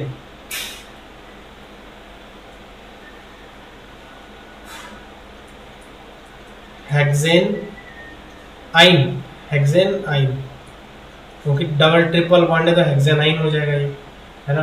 देखो कितना इजी था, आप लोगों के सामने मैंने एक एक क्वेश्चन को यहाँ पर रखा है और नामकरण आप लोगों को आई थिंक समझ में आ गया है। आप लोग कमेंट के माध्यम से फीडबैक दे सकते हैं कि आपका क्या रिस्पॉन्स रहा है और आपका क्या रिजल्ट रहा है, आपने सीखा है या नहीं सीखा है। ये कार्बन तथा हाइड्रोजन के संतृप्त यौगिक के बारे में, ठीक है। संतृप्त यौगिक क्या होता है, एक्चुअल में क्या है, इसके प्रीवियस का जो लेक्चर था उसमें मैंने बहुत सारी बातें आप लोगों को बताया था, जिसमें मैंने ये टॉपिक भी बताया था, लेकिन डिटेल में आप लोगों को नहीं बताया था। मैंने वहाँ पर आप लोगों को लास्ट में बताया था कि ये चीज़, इस पर हम आगे डिस्कशन करेंगे। तो आज का वो लेक्चर है जिसमें हम ये सारी बातें डिस्कस करेंगे और बहुत सारी चीज़ें इसमें आज हम आपसे शेयर करेंगे। तो देखिए, सबसे पहले तो कार्बन तथा हाइड्रोजन के संतृप्त यौगिक एक्चुअल में क्या होता है। बात करें कि हाइड्रोकार्बन्स, तो ये एक टॉपिक आता है, ठीक, नाम से पता लग रहा है हाइड्रोजन और कार्बन, तो कार्बन और हाइड्रोजन के संतृप्त यौगिक, ठीक है। संतृप्त यौगिक के बारे में मैंने आप लोगों को बताया था एक्चुअल में। तो देखो यहाँ पर सबसे पहले संतृप्त यौगिक क्या क्या होते हैं। सबसे पहले हमारा आता है मेथेन, क्या आता है, मेथेन, फिर आता है एथेन, फिर आता है प्रोपेन, ब्यूटेन, पेंटेन, हेक्सेन। अब देखो कार्बन, अगर कार्बन एक होता है ना, कार्बन अगर एक होता है, किसी यौगिक में अगर एक कार्बन होता है तो हम उसको जो है मेथेन नाम देते हैं। क्या देते हैं, मेथेन। फिर अगर कार्बन दो होता है, कार्बन अगर दो होता है, ये कार्बन एक हो गया, ये कार्बन दो हो गया, एथेन बोलते हैं। ऐसे ही कार्बन अगर तीन होता है तो प्रोपेन, कार्बन संख्या चार होती है तो ब्यूटेन, ऐसे ही कार्बन संख्या पांच होती है तो पेंटेन, ऐसे ही कार्बन संख्या छह होती है तो हेक्सेन, ऐसे ही कार्बन संख्या अगर मैं बात करूं सात होती है, देखो इसमें पूरा नहीं है लेकिन मैं आपको बता देता हूं, कार्बन संख्या अगर कभी भी सात होती है तो उसको हम बोलते हैं, सिक्स को हम हेक्सेन बोलते हैं, इसको हम हेप्टेन बोलते हैं। क्या बोलते हैं, हेप्टेन, ठीक। कार्बन संख्या अगर आठ होती है ऑक्टेन बोलते हैं हम। क्या बोलते हैं, ऑक्टेन। उसके बाद कार्बन अगर नौ होती है तो नोनेन बोलते हैं हम। क्या बोलते हैं, नोनेन। उसके बाद कार्बन अगर 10 होती है तो उसको हम क्या बोलते हैं, डेकेन, डेकेन, ठीक है। तो methane, ethane, propane, butane, pentane, hexane, heptane, octane, नोनेन और डेकेन। तो ये हमारे पास कार्बन संख्या 10 तक गिनती करने का एक तरीका है ना। हम उसको नाम से, इस नाम से जानते हैं। कभी भी अगर किसी भी यौगिक है और उस यौगिक में आपको सिर्फ और सिर्फ एक ही कार्बन दिख रहा है तो उसको हम मैथेन बोलेंगे। अगर दो कार्बन दिख रहा है एथेन बोलेंगे, तीन कार्बन दिख रहा है प्रोपेन बोलेंगे, ठीक है ना। ऐसे इस प्रकार से हम जो है नामकरण हम इसको करते हैं, बोलते हैं। अब देखिए आप लोग सूत्र इसका देख सकते हो। सूत्र में क्या है कि कार्बन, अगर मेथेन की मैं अगर बात करूं तो मेथेन की बात करूं तो इसमें हमारे कार्बन चार, एच हाइड्रोजन इसमें चार है, क्योंकि कार्बन और हाइड्रोजन बोल रहे हैं हम, तो देखो CH4 बोलते हैं उसको। अगर हम मेथेन की बात करें तो हम उसको क्या बोलते हैं, CH4 बोलते हैं। CH4, अच्छा ऐसा क्यों, CH4 ही हम क्यों लेते हैं, CH5 क्यों नहीं लेते, चलिए इस पर भी बात कर लेते हैं। क्योंकि देखो कार्बन की चार वैलेंसी होती है, 6, और अंतिम कक्षा में 6 होती है इसकी टोटल परमाणु क्रमांक, है ना। इलेक्ट्रॉनों की संख्या 6 होती है इसमें, तो पहली कक्षा में 2, दूसरी कक्षा में 4, तो 4 इलेक्ट्रॉन ही हम जो है इसमें से दे सकते हैं, ठीक। बॉन्ड बना सकता है 4, तो हाइड्रोजन ही इस जो है, क्योंकि एक एक इलेक्ट्रॉन की साझेदारी हाइड्रोजन ही करता है, तो हम इसके लिए हम हाइड्रोजन यहाँ पर लगाते हैं, ठीक है ना। इसके लिए हम क्या करते हैं, हाइड्रोजन लगा देते हैं। तो कार्बन देखो 4 वैलेंसी की वजह, अब देखो अगर कार्बन 2 है तो कार्बन 2 है तो देखो कार्बन और कार्बन फिर 2 बॉन्ड के मतलब देखो कितना हाइड्रोजन लग जाएगा। इस कार्बन का देखो 4 वैलेंसी, ये 4 हो गया, इस कार्बन के लिए 4 हो गया, तो मतलब 1 hydrogen, 2 hydrogen, 3 hydrogen, 4 hydrogen, 5 hydrogen, 6 hydrogen. मतलब अगर मैं मेथेन एथेन की बात करूं तो उसमें हमें 6 हाइड्रोजन, मतलब C2H6 उसका फॉर्मूला हो जाएगा। ऐसे ही प्रोपेन की बात करूं तो C3H8, C4H10, C5H12, C6H14।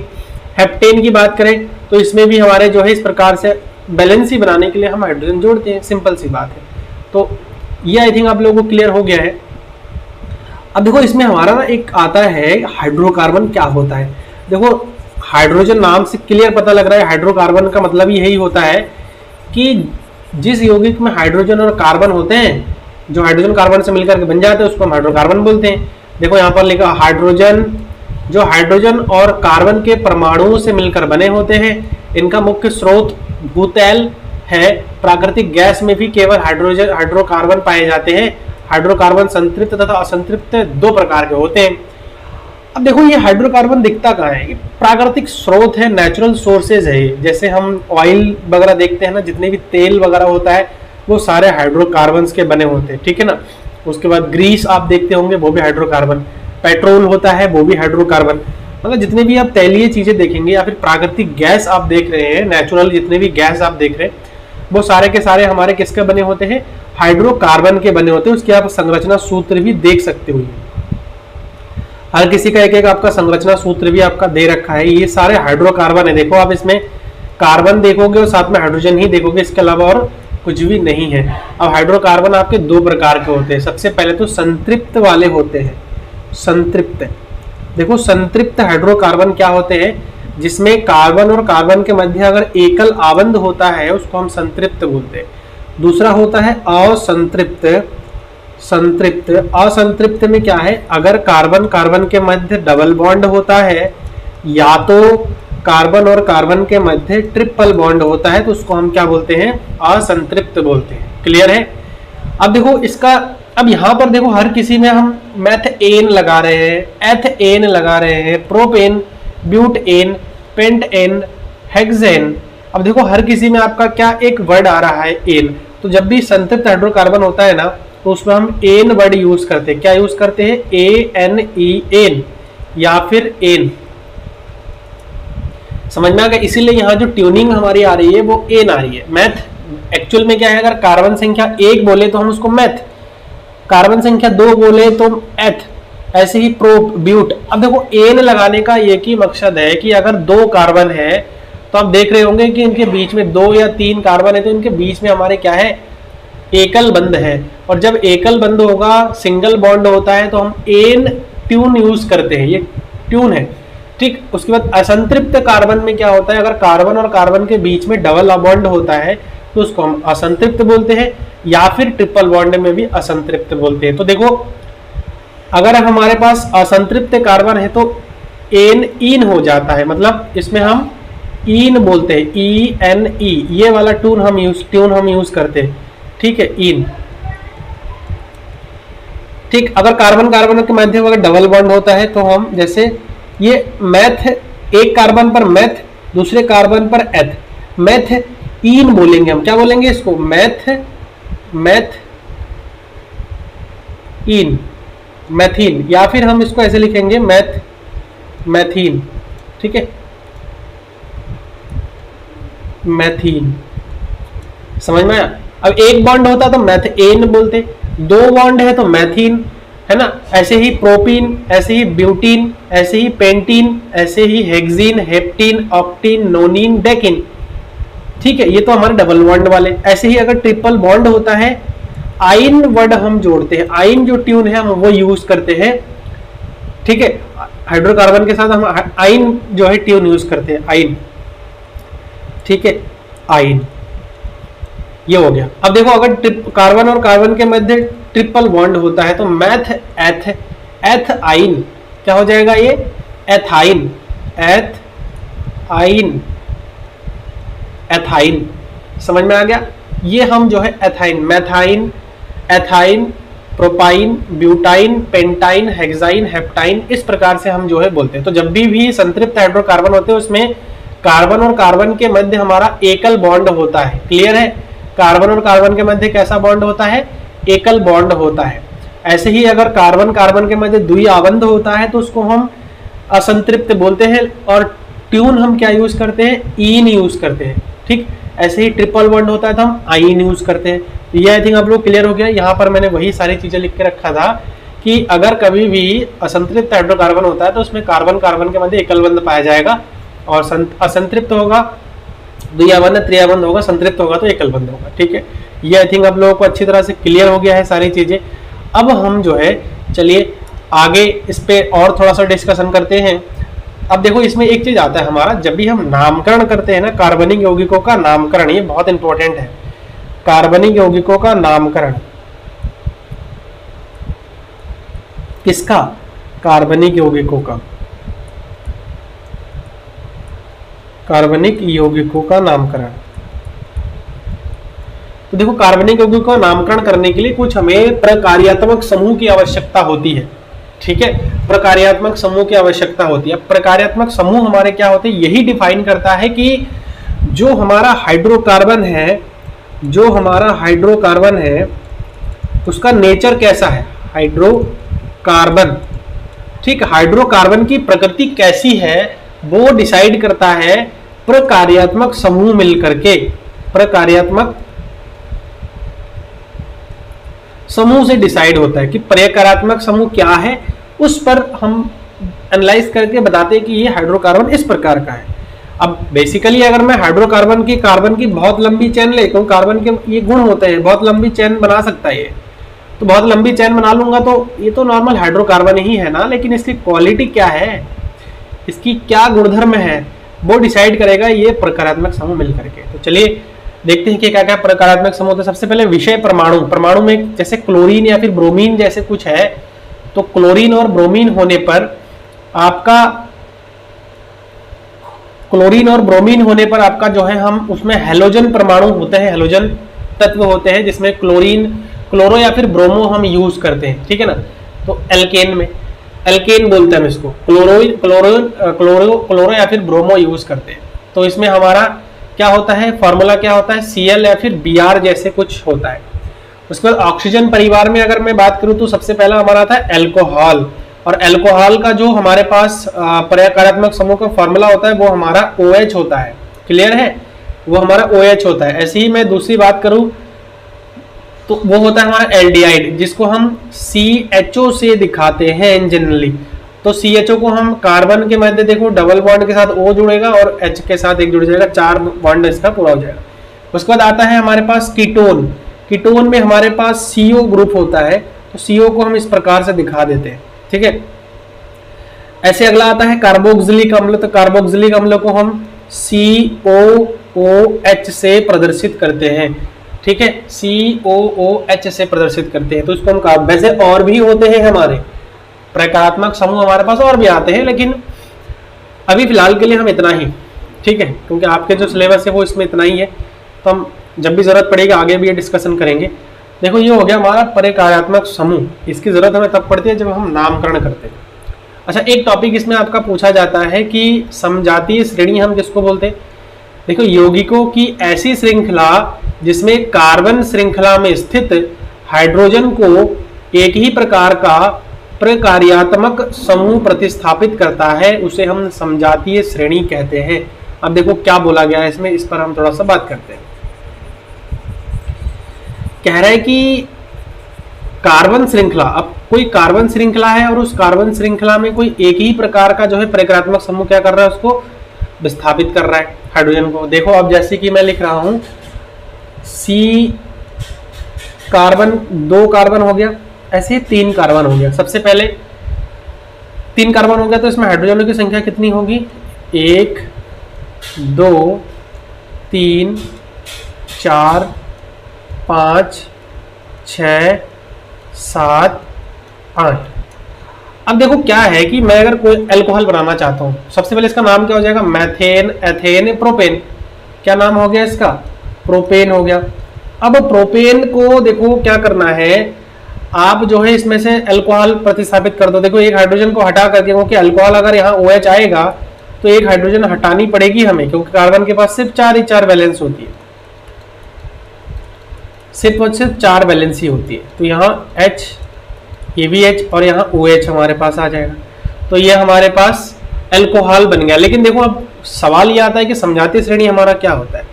समजातीय श्रेणी ये कह रहा है कि कार्बन श्रृंखला चाहे कोई भी हो, कितनी भी लंबी कार्बन श्रृंखला हो, लेकिन उसमें हाइड्रोजन को एक ही प्रकार का जो है क्या करे, प्रकारात्मक समूह जो है विस्थापित करे, है ना, या फिर प्रतिस्थापित करें। जैसे मैं कार्बन संख्या 1 की बात कर रहा हूँ, तो कार्बन संख्या 1 के मतलब CH3 होता है, लेकिन इसमें से अगर हाइड्रोजन में हटा दो एक हाइड्रोजन, तो ये अगर OH देखो CH2OH बन जाएगा। ऐसे ही अगर C2H हमारे पास 6 हो तो ये C2H5OH इस प्रकार से बन जाता है। समझ में आ गया? तो कार्बन की श्रृंखला कितनी भी हो, लेकिन अगर प्रक्रियात्मक समूह एक ही है तो उसको हम क्या कहते हैं? समजातीय श्रेणी कहते हैं। ऐसे ही कार्बन की कितनी भी श्रृंखला आप ले लो, अगर OH है लास्ट में, तो ये सारे के सारे जितनी भी श्रेणी होंगी, इन श्रेणियों को हम क्या बोलेंगे? समजातीय श्रेणी बोलेंगे। ऐसे ही कोई जरूरी नहीं कि हम सिर्फ अल्कोहल ही ले, आप एल्डिहाइड भी ले सकते हो, आप कीटोन भी ले सकते हो, आप कार्बोक्सिलिक अम्ल भी ले सकते हो। लेकिन समजातीय श्रेणी में तभी आएगा जब हर एक श्रृंखला के साथ आपका एक ही प्रकार का प्रकारात्मक समूह जुड़ा हुआ हो, तो वो सारे के सारे हमारे क्या हो जाएंगे? समजातीय श्रेणी के अंडर में आ जाएगा। ठीक है, क्लियर हो गया? साबुन और अपमार्जक, सोप्स एंड डिटर्जेंट।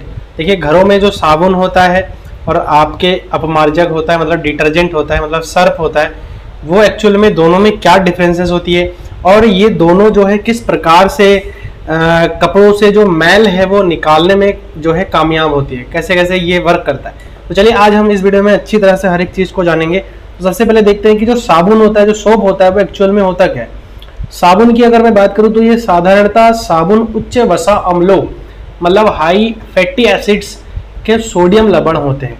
इन उच्च वसा अम्लों में पामिटिक अम्ल C15H35 H31COOH, ठीक है, मतलब जो पामिटिक एसिड होता है उसको हम C15H31COOH, इसको हम पामिटिक एसिड बोलते हैं। ठीक है, उसके बाद स्टीयरिक अम्ल, स्टीयरिक अम्ल क्या होता है?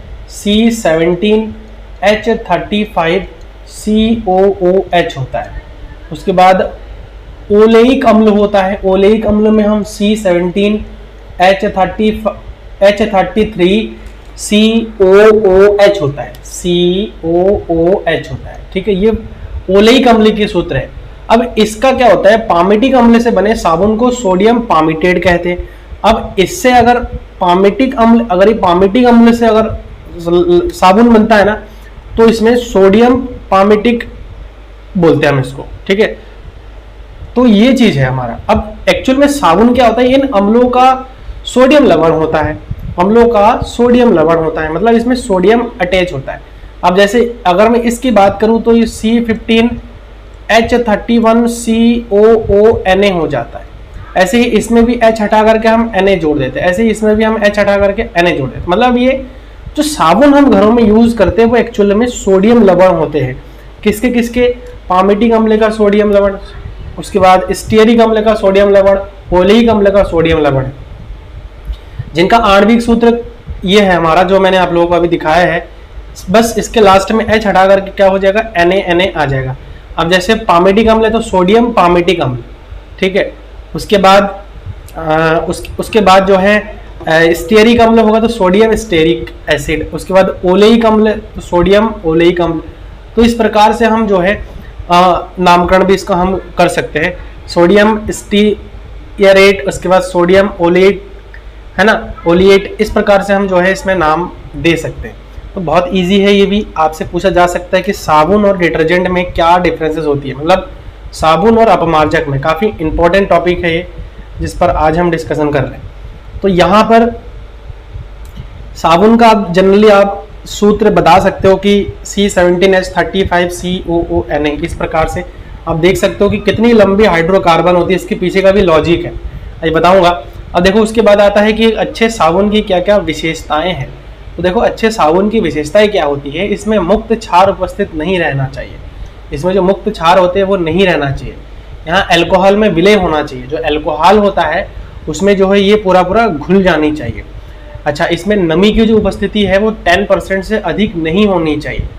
उसके बाद प्रयोग करते समय इसको चटकना नहीं चाहिए। अगर घरों में हम साबुन यूज़ कर रहे हैं और वो यूज़ करते हुए जो है टूट गया, तो इसका मतलब क्या है? वो साबुन हमारा अच्छा नहीं है। ठीक है, वो साबुन हमारा अच्छा नहीं है, चटकना नहीं चाहिए। इवन पतला हो जाए तब भी नहीं चटकना चाहिए। अगर नहीं चटक रहा है इसका मतलब कि आप अच्छा साबुन यूज कर रहे हो। ठीक है, चलिए आगे बढ़ते हैं। और यहाँ पर जो है कह रहा है कि देखो साबुन में मिसेल एक वर्ड आता है, मतलब साबुन की जो शुद्धिकरण जो प्रक्रिया है, जो शोधन क्रिया है, मतलब साबुन जो है वो किसी भी गंदे मैल पर बैठ करके किस प्रकार से वो धुल जाता है, वो सबसे इंपॉर्टेंट है। अब देखो यहाँ पर कुछ हम सबसे पहले तो समझने की कोशिश करते हैं।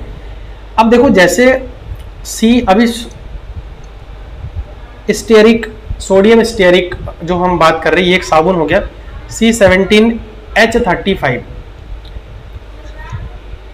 C17H35 COONA। ठीक है, स्टेरिक हो गए, सोडियम स्टेरिक।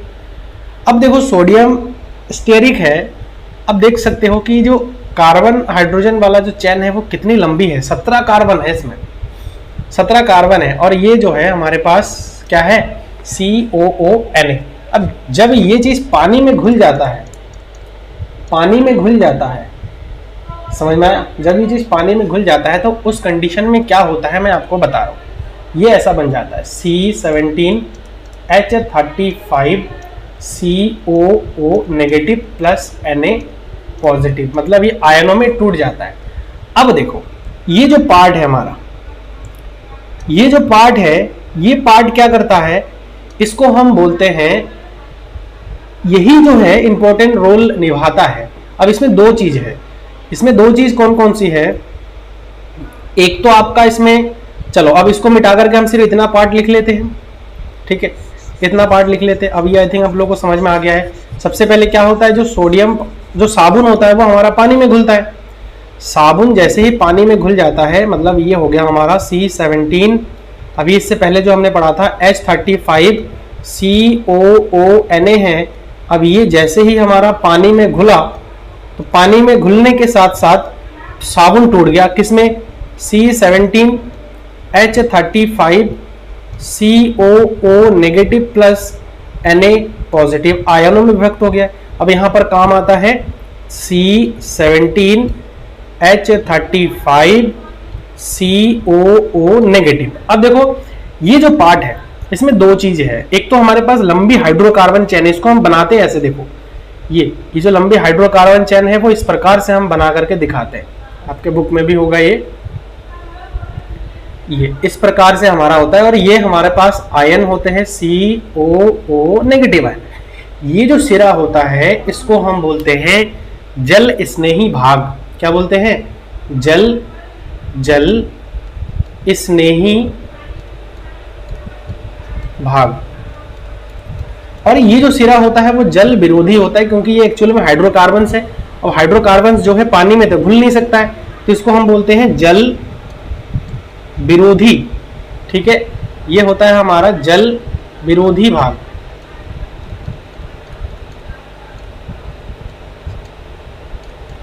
अब होता क्या है कि मान लो कि ये हमारा ग्रीस है, ठीक है, तेल की बूंद है। अभी इस डायग्राम से आप थोड़ा समझ सकते हो, यहां से ये हमारा तेल की बूंद है, यहाँ बीच में ये तेल की बूंद है। और इस तेल की बूंदों पर आप देख सकते हो ये जो साबुन है इसको एक्चुअली में क्या है, गोलाकार उससे दिखाते हैं हम। ठीक है, इसको हम ऐसे गोल से दिखाते हैं, ये यही चीज मैंने बनाया है। तो ये क्या होता है कि जो ये वाला जो भाग है ये पानी के साथ मिल जाता है। ये जो भाग है वो हमारा जल स्नेही है, मतलब हाइड्रोफिलिक है ना। तो हाइड्रोफिलिक है मतलब ये जल के साथ मिल जाएगा। ठीक है, जल के साथ मिल करके जल के जो है अणु के साथ अटैच हो जाएगा, ये घुल जाएगा।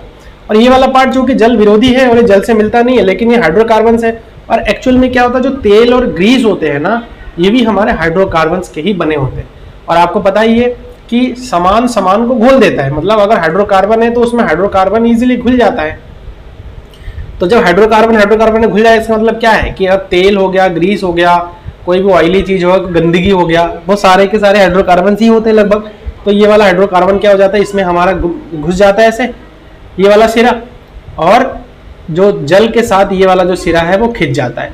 और ये इस प्रकार से जो है हमारा मैल को बाहर निकाल देता है। इसको हम मिसेल बोलते हैं। क्या बोलते हैं, मिसेल बोलते हैं। तो देखो यहाँ एक मिसेल के बारे में, मिसेल एक पानी में साबुन के अणु का एक गोलाकार एकत्रीकरण होता है जिसमें हाइड्रोकार्बन के छोरों को केंद्र की ओर निर्देशित किया जाता है और आयनिक छोरों को बाहर की ओर निर्देशित किया जाता है।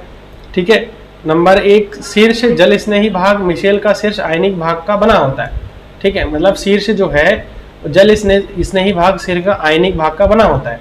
तो ये चीज़ हमारा मिशेल होता है। ठीक है ना, मतलब ये साबुन किसी प्रकार से जो है सफाई का काम करता है। ठीक, आई थिंक समझ में आ गया आप लोगों को। दूसरी चीज, अब यहाँ पर बात हम करेंगे अपमार्जक की, यानी कि डिटर्जेंट की। साबुन तो आपको पता ही है, हैंड वॉश वगैरह ये सब चीज़ें में। अब डिटर्जेंट आपको कपड़े धोने में यूज़ करते हैं, जो नॉर्मल बात है। चलिए थोड़ा सा अंदर और भी जानते हैं। सबसे पहले तो अपमार्जक क्या होता है। देखो, साबुन द्वारा कपड़ों की धुलाई में अधिक परिश्रम करना पड़ता है। अब साबुन है तो इन जनरली अगर मैं साबुन से कपड़े धोऊंगा तो बहुत ज़्यादा क्या करना पड़ेगा, मुझे मेहनत करनी पड़ेगी, परिश्रम करनी पड़ेगी, तथा कठोर जल के साथ यहाँ कठिनाई और अधिक हो जाती है। अब जैसे पानी के बारे में पता होगा, है ना, कठोर और मृदु। तो ये चीज़ कठोर जल के साथ तो ये बहुत ज़्यादा मतलब दिक्कत करेगा, झाग बिल्कुल देगा ही नहीं, और झाग नहीं देगा तो जो है सफाई नहीं होगा। ठीक है, कठोर जल के साथ अधिक कठिनाई और अधिक हो जाती है। इस कठिनाई को दूर करने के लिए रसायन शास्त्रियों ने क्या करा, अनेक प्रयास किए। अंततः वे साबुन से भिन्न प्रकार के सफाई करने वाले पदार्थ के निर्माण में सफल हो गए और इस पदार्थ को अपमार्जक अथवा साबुन रहित साबुन कहते हैं। मतलब साबुन रहित साबुन कह रहे हैं, है ना, अपमार्जक भी कहते हैं। इसका आविष्कार सर्वप्रथम जर्मनी में प्रथम विश्व युद्ध के समय हुआ था। क्लियर है। अब अपमार्जकों के प्रकार क्या क्या होते हैं, देखो, सोडियम एल्किल सल्फेट होता है, चतुष्क अमोनियम लवण होते हैं, अंशतः एस्टेरीकृत यौगिक होते हैं, प्रतिस्थापित एल्किल सल्फोनेट होते हैं। इसके एग्जाम्पल भी लिया है, सोडियम एल्किल सल्फेट का सोडियम लॉरिल सल्फेट। ठीक है, लॉरिल। अब देखो ये एक नाम आ गया, आप बता सकते हो कि ये नाम आपने कहाँ सुना है, किसी टीवी में एडवर्टाइज वगैरह में आपने सुना होगा कहीं ना कहीं। उसके बाद चतुष्क अमोनियम लवण, ट्राई मैथिल स्टीयरिम अमोनियम ब्रोमाइड। उसके बाद अंशतः एस्टेरीकृत यौगिक में पेंटा एरिथ्राटोल मोनोस्टीरेट। उसके बाद प्रतिस्थापित एल्किल सल्फोनेट में सोडियम पैराडोडेसिल बेंजीन सल्फोनेट। ठीक, तो ये हमारे कुछ एग्जाम्पल भी हो गए अपमार्जक के। आप समझ में आ गया होगा अपमार्जक क्या होते हैं। ठीक है, अपमार्जक क्या होते हैं वो आप लोगों को आई थिंक क्लियर हो गया है सारी चीजें। अब देखो यहाँ पर हम साबुन और अपमार्जक में क्या क्या डिफरेंसेस होती है, मतलब दोनों में क्या फर्क होता है। सबसे पहले हम बात करेंगे साबुन की। साबुन क्या होता है, यहाँ कठोर जल से कपड़े धोने के लिए उपयुक्त नहीं होता है, क्योंकि कैल्शियम पॉजिटिव तथा मैग्नीशियम पॉजिटिव आयन इसी से संयोग करके सफेद व चिकना अवक्षेप बना देता है, जो कि आप जो है बहुत कठिन होगा, आप धो नहीं पाओगे। इसमें कम आर्द्रता का गुण होता है, आर्द्रता इसमें कम होती है, नमी। उसके बाद देखो, इसमें अधिकतम नदियों में जाकर किसी प्रकार का प्रदूषण नहीं करती है, क्योंकि ये जैव निष्क्रमणीय पदार्थ है। मतलब ये जो हम कपड़े धो रहे हैं तो जो साबुन का झाग है वो नदी वगैरह में कहीं जाता होगा, मिलता होगा, क्योंकि पानी तो हम निकाल ही रहे हैं उसमें धो करके, तो वो पानी जो है ज़्यादा हार्मफुल नहीं होता है। ठीक है, क्योंकि ये जैव निष्क्रमणीय पदार्थ होते हैं। इन्हें बनाने के लिए कच्चा पदार्थ पेट्रोलियम से प्राप्त होते हैं। अब इनको बनाने के लिए जो कच्चा पदार्थ होते हैं वो हम पेट्रोलियम से निकालते हैं। अपमार्जक की अगर मैं बात करूं तो अपमार्जक यहाँ कठोर जल से कपड़े धोने में काम आता है, क्योंकि अपमार्जक कठोर जल में उपस्थित CaA positive Mg positive ion के साथ कोई अविलेय अवक्षेप नहीं बनाता है। साबुन की अपेक्षा यहाँ अधिक आर्द्रता का गुण पाया जाता है।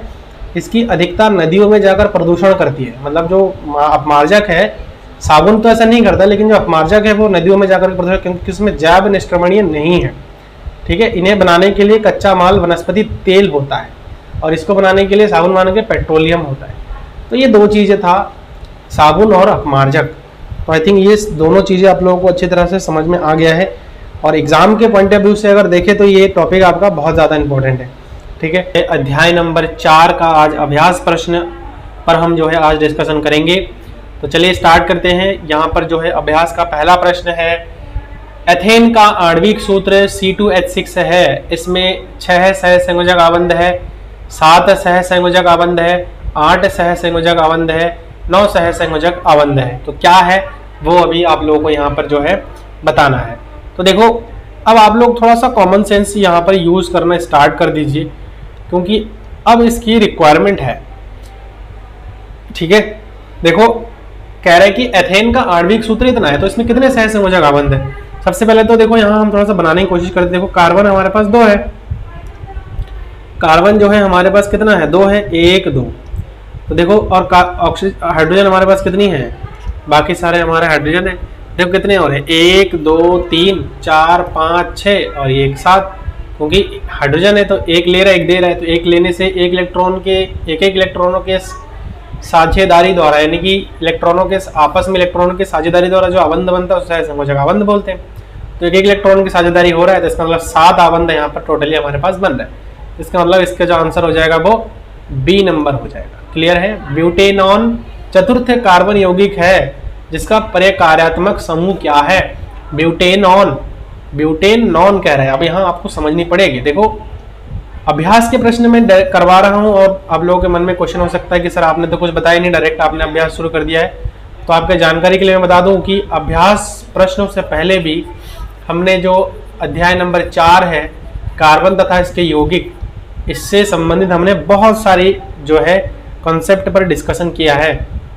और इससे पहले मैंने इससे 3 लेक्चर ऑलरेडी बना रखा है, ठीक है, जिस पर मैंने इस चैप्टर के बहुत सारे क्वेश्चंस जो है सॉल्व किया है ना, और बहुत सारी बातें आप लोगों को मैंने इस चैप्टर से रिलेटेड बताया।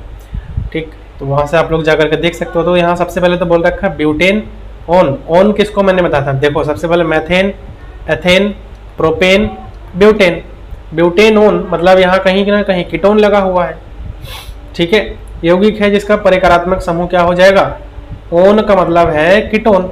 तो ये कहीं ना कहीं इसमें हमारे पास क्या लगा होगा, कीटोन। तो आंसर सी हमारा करेक्ट है। ठीक है, खाना बनाते समय यदि कार्बन की तली बाहर से काली हो जाए, बर्तन की तली बाहर से काली हो रही है, तो इसका मतलब क्या है। अब आप सिंपल सा एक लॉजिक लगाओ, अगर खाना बन रहा है और बर्तन की जो तली है वो हमारा काला सा होने लग रहा है, तो काला होने लग रहा है इसका मतलब क्या है, काला जो है कार्बन। इसका मतलब देखो क्या है, देखो भोजन पूरी तरह नहीं पका, भोजन से देखो बर्तन का कोई संबंध नहीं है। रियल बात मैं आपको बता रहा हूँ, भोजन अंदर होता है बर्तन बाहर होता है, जब काला क्या हो रहा है, बर्तन हो रहा है। अच्छा, पहला ऑप्शन गया, ईंधन पूरी तरह से नहीं जल रहा है। अब ये ऑप्शन हमारे करेक्ट है। ठीक है, ईंधन पूरी तरह से नहीं जला। देखो ईंधन पूरी तरह से नहीं जलेगा तो ऑब्वियसली बात है कहीं ना कहीं हमारा जो है कार्बन उसमें रह जाएगा। अच्छा, ईंधन आर्द्र है, ये भी गलत है। ईंधन पूरी तरह से जल रहा है, ये भी गलत है। पूरी तरह जलता तो काला क्यों होता है ना। तो ये चीज़, अब देखो लकड़ी से खाना वाना बना लेते हैं तो वो जो है काला सा हो जाता है। इसका मतलब यही है कि जो हम लकड़ी यूज़ कर रहे हैं वो पूरी तरह से जल नहीं रहा है, अच्छे से नहीं जलता है। अगर अच्छे से जल रहा है तो वो काला नहीं होता है। ठीक है, क्लियर हो गया। चलिए अगले क्वेश्चन पर चलते हैं। देखो क्या कहा है इसमें, कह रहा है कि CH3Cl में आबंध निर्माण का उपयोग कर सहसंयोजक आबंध की प्रकृति समझाइए। तो देखो CH3Cl है, तो CH3Cl की अगर मैं बात करूं तो देखो यहाँ से क्या हो रहा है, सबसे पहले तो कार्बन है, CH3 है, 1 2 3, इसको इस प्रकार से व्यवस्थित करेंगे और Cl को हम इधर व्यवस्थित करेंगे। क्लोरीन है, क्लोरीन का हमारे पास परमाणु क्रमांक 17 होता है और 17 का हम जो है 2 8 मतलब 7, इसको 1 इलेक्ट्रॉन की नीड है बाहरी कक्षा को 8 बनाने के लिए। तो एक किससे ले लेगा, इससे। तो हम देखो Cl के लिए यहाँ 1 2 3 4 5 6 7, क्लोरीन का 7 इलेक्ट्रॉन हमने यहाँ रखा है। हाइड्रोजन का 1 1 इलेक्ट्रॉन, देखो यहाँ हाइड्रोजन का 1 2 3 हाइड्रोजन है 3 इलेक्ट्रॉन, और कार्बन का देखो 4 होता है, तो 1 हमने यहाँ रख दिया, 1 हमने यहाँ रख दिया, 1 हमने यहाँ रख दिया। ठीक है, तो इस प्रकार से यहाँ पर देखो क्लोरीन का 7 होता है बाहर में ना, तो 1 2 3 4 5 6 7, तो इस कार्बन का 1 2 3 कार्बन के लिए, हाइड्रोजन के लिए तो यहाँ थोड़ा गड़बड़ सा लग रहा है। ठीक है, इसको हम क्रॉस से दिखा देते हैं ना यहाँ, क्योंकि हाइड्रोजन को हम इससे डॉट डॉट ब्लैक डॉट से दिखा देंगे। सही है, तो क्या कर रहा है, देखो इससे एक ले रहा है और ये इस प्रकार से जो है हमारा इलेक्ट्रॉन बिंदु संरचना क्या कर रहा है, बना रहा है। आबंध की प्रकृति को समझाना। अब देखो आबंध की प्रकृति में क्या है, कार्बन में सहसंयोजकता इलेक्ट्रॉन की संख्या कितनी होती है, 4 होती है। इसके 1 इलेक्ट्रॉन हाइड्रोजन के 3 अणु के साथ 1 1 इलेक्ट्रॉन क्लोरीन के साथ साझेदारी करते हैं। कार्बन तथा क्लोरीन के अणुओं के बीच सहसंयोजी आबंध होता है, लेकिन क्लोरीन की उच्च विद्युत ऋणात्मकता के कारण कार्बन तथा क्लोरीन के बीच आबंध की प्रकृति ध्रुवीय हो जाती है। अब देखो ये जो चीज मैंने बताया था ना, इलेक्ट्रॉन बिंदु संरचना बोलते हैं इसको, क्या बोलते हैं, इलेक्ट्रॉन बिंदु संरचना, ये इलेक्ट्रॉन बिंदु संरचना आपको बनाने के लिए प्रीवियस के जो कुछ लेक्चर्स मैंने आप लोगों को बता रखा है वो आपको देखना पड़ेगा, अटेंड करना पड़ेगा, तभी जाकर के आप लोगों को समझ में आ जाएगा। वीडियो आपको मेरे प्लेलिस्ट में मिल जाएगा, वहां जाकर के आप लोग देख सकते हो। आई थिंक आप लोगों को समझ में आ गया है। अच्छा, अब यहाँ से हम इसको थोड़ा सा रफ करते हैं और आगे हम यहाँ पर देखो बात करते हैं। देखो कैसे कह रहे कि इलेक्ट्रॉन बिंदु संरचना बना दो। तो इलेक्ट्रॉन बिंदु संरचना बनाने के लिए क्या कह रहा है, पहला वाला कह रहा है कि आप एथेनोइक अम्ल बना दो। तो एथेनोइक अम्ल का फॉर्मूला क्या होता है, ये बहुत इंपॉर्टेंट है। एथेनोइक अम्ल का मतलब क्या है, मैथ एथ, और एथेनोइक अम्ल कह रहा है, ओइक अम्ल का मतलब क्या है, COOH, ठीक है, COOH हो जाएगा। तो यहाँ OOH हो जाएगा और इसकी 4 वैलेंसी पूरी हो गई है और इधर इसका जो है 1 2 3 हाइड्रोजन इधर से रहेगा। तो ये हमारे पास मेथेनोइक अम्ल होगा। अब कैसे बनाएं, इसके लिए आपको प्रीवियस का लेक्चर देखना पड़ेगा, ठीक है, क्योंकि नामकरण हम सीधा हमने ऐसे कर रहे हैं। देखो अब यहाँ पर हम क्या करेंगे, सबसे पहले तो हम कार्बनों को रखेंगे। एक कार्बन हमने यहाँ रख दिया, एक कार्बन हमने यहाँ रख दिया, एक ऑक्सीजन हमने यहाँ रख दिया, ठीक है, एक ऑक्सीजन हमने यहाँ रख दिया, एक हाइड्रोजन हमने यहाँ रख दिया। अच्छा, अब इसमें तो देखो ये पूरा हो जाता है। अब इसमें हम 1 हाइड्रोजन, 2 हाइड्रोजन और ये 3 हाइड्रोजन हमने इस प्रकार से रखा है। अब हम क्या करेंगे, हाइड्रोजन की जो है एक एक करके पूरा कर देंगे। हाइड्रोजन का 1 इलेक्ट्रॉन, ठीक है, 1 इलेक्ट्रॉन, 1 इलेक्ट्रॉन हाइड्रोजन का हमने पूरा कर दिया। अच्छा, ऑक्सीजन की बात करें तो ऑक्सीजन की देखो 8 होता है ना, तो इसमें बाहरी के समय 6 हो जाएगा। मतलब 1 2 3 4 5 6, ठीक है। ऐसे ही इसकी मैं बात करूं तो इस वाले का भी 6 होगा। मतलब 6 मतलब देखो अब कैसे कैसे होगा। ये हाइड्रोजन भी है इधर, तो बॉन्ड तो इसको बनानी ही है। बॉन्ड बनाने के लिए क्या करेगा, सबसे पहले हम यहाँ पर जो है कार्बन की वैलेंसी को पूरा कर देते हैं। तो कार्बन की वैलेंसी को पूरा करने के लिए देखो कार्बन में 4 होते हैं, तो एक तो इसके पास चला जाएगा, एक इसके पास चला जाएगा, एक इसके पास चला जाएगा, एक इस कार्बन के पास चला जाएगा। ऐसे ही इस कार्बन का एक इस कार्बन के पास आ जाएगा, ठीक है, इस कार्बन से एक इस कार्बन के पास आ जाएगा। और देखो एक तो इसका पूरा हो गया, ठीक है ना, एक तो इसका जो है पूरा हो गया। 2 इसके साथ बॉन्ड बना देगा, 2 इसके साथ बॉन्ड बनाएगा, क्योंकि 2 लेगा 2 देगा, 3 और यहाँ पर जो है इसके साथ क्या कर देगा, 2 इसके साथ भी जो है मिलेगा, ठीक है ना, 2 इसके साथ भी मिलेगा। तो कितना हो जाएगा, 1 2 1 2 3 4 5, है ना। एक हमारे पास और बच रहा है, तो वो अब कहाँ जाएगा, ये इंपॉर्टेंट बात है, सोचने वाली बात है। देखो अब एक एक करके बैलेंस ही पूरा कर लेते हैं, कोई दिक्कत नहीं है। अभी जो ऑक्सीजन बचा है, ऑक्सीजन के पास भी हमारे पास कितना होता है, इसके पास कितना होता है, ऑक्सीजन के पास 6, ठीक है। ऑक्सीजन के पास अगर 6 होता है तो उसको ऑक्सीजन वाला ही पूरा करते हैं। देखो 1 2, ठीक है, और 3 4। अच्छा, यहाँ थोड़ा सा लग रहा है कि मिस्टेक है, तो इस मिस्टेक को भी भरपाई कर लेते हैं। देखो कैसे, यहाँ पर ये थोड़ा सा यहाँ गड़बड़ हो रहा है, इसमें हम बैलेंस इसको पूरा कर लेते हैं। देखो कैसे, इसके 2 हो गए, 2 और 1 इसके साथ रहेगा और 1 इस हाइड्रोजन के साथ रहेगा। इसके 6 पूरे हो गए। अब इस हाइड्रोजन का 1 पूरा हो जाएगा, ठीक है ना, इसके 6 पूरे हो गए। अब इस कार्बन का 1 बच रहा है, इस कार्बन का 1 बच रहा है, तो इस कार्बन का 1 को हम कहीं भी डाल देते हैं, क्या दिक्कत है, इसको हम इधर डाल देते हैं, ठीक है ना। चलो एक बार चेक कर लेते हैं। देखो इस हाइड्रोजन का 1 1 हो गया, इस कार्बन का देखो 1 2 3 4 हो गया, इस कार्बन का देखो 1 2 3, यहाँ पर तो 4 होना चाहिए ना, 4 होना चाहिए, तो 4 से ज़्यादा नहीं हो जा रहा। 1 2 3 4 इसका पूरा हो गया, 1 2 3 4, ठीक है, तो ज़्यादा हो जा रहा है, मतलब इसका तो यहाँ थोड़ा सा सही कर लेते, कोई दिक्कत नहीं है। ये हो गया ना, अब हो गया इसके, ठीक है। तो 1 2 3 4, ये 4 पूरे हो गए मतलब इसके। अब इस ऑक्सीजन के देखो 1 2 3 4 5 6, ठीक है, हो गया, अच्छे से हो गया है। अब हम क्या करते हैं, इसका पूरा करते हैं कक्षा को, ये ठीक। अच्छा, ये हाइड्रोजन को पहले पूरा कर लेते हैं, ये हो गया पूरा, ये इसका पूरा हो गया। आप देख लो अच्छे से कैसे बनाया जाता है, आराम से देख लो। अब देखो इस कार्बन का पूरा करते हैं, पहले हाइड्रोजन का सारा कंप्लीट हो गया, अब कार्बन का पूरा करते हैं। कार्बन ने 4 दिया तो 4 लेकर का 8 पूरा करेगा, तो एक इसको दिया, एक इसको दिया, तो जिसको जिसको दिया है उसको उससे भी ले लेगा, ठीक है। अब एक एक अगर इसको दिया है तो एक एक इसको से भी ले लेगा। कितना बन जा रहा है, 1 2 3 4 5 6 7 8, 8 बन गया। अब इस कार्बन की बात करते हैं, ये कार्बन देखो 1 2 3 4, अब 2 इसको दिया तो 2 लेगा, 1 2 3 4 5 6 7 8, तो एक इसको दिया तो एक इससे भी ले लेगा, तो ये ऐसे बनेगा, ठीक है।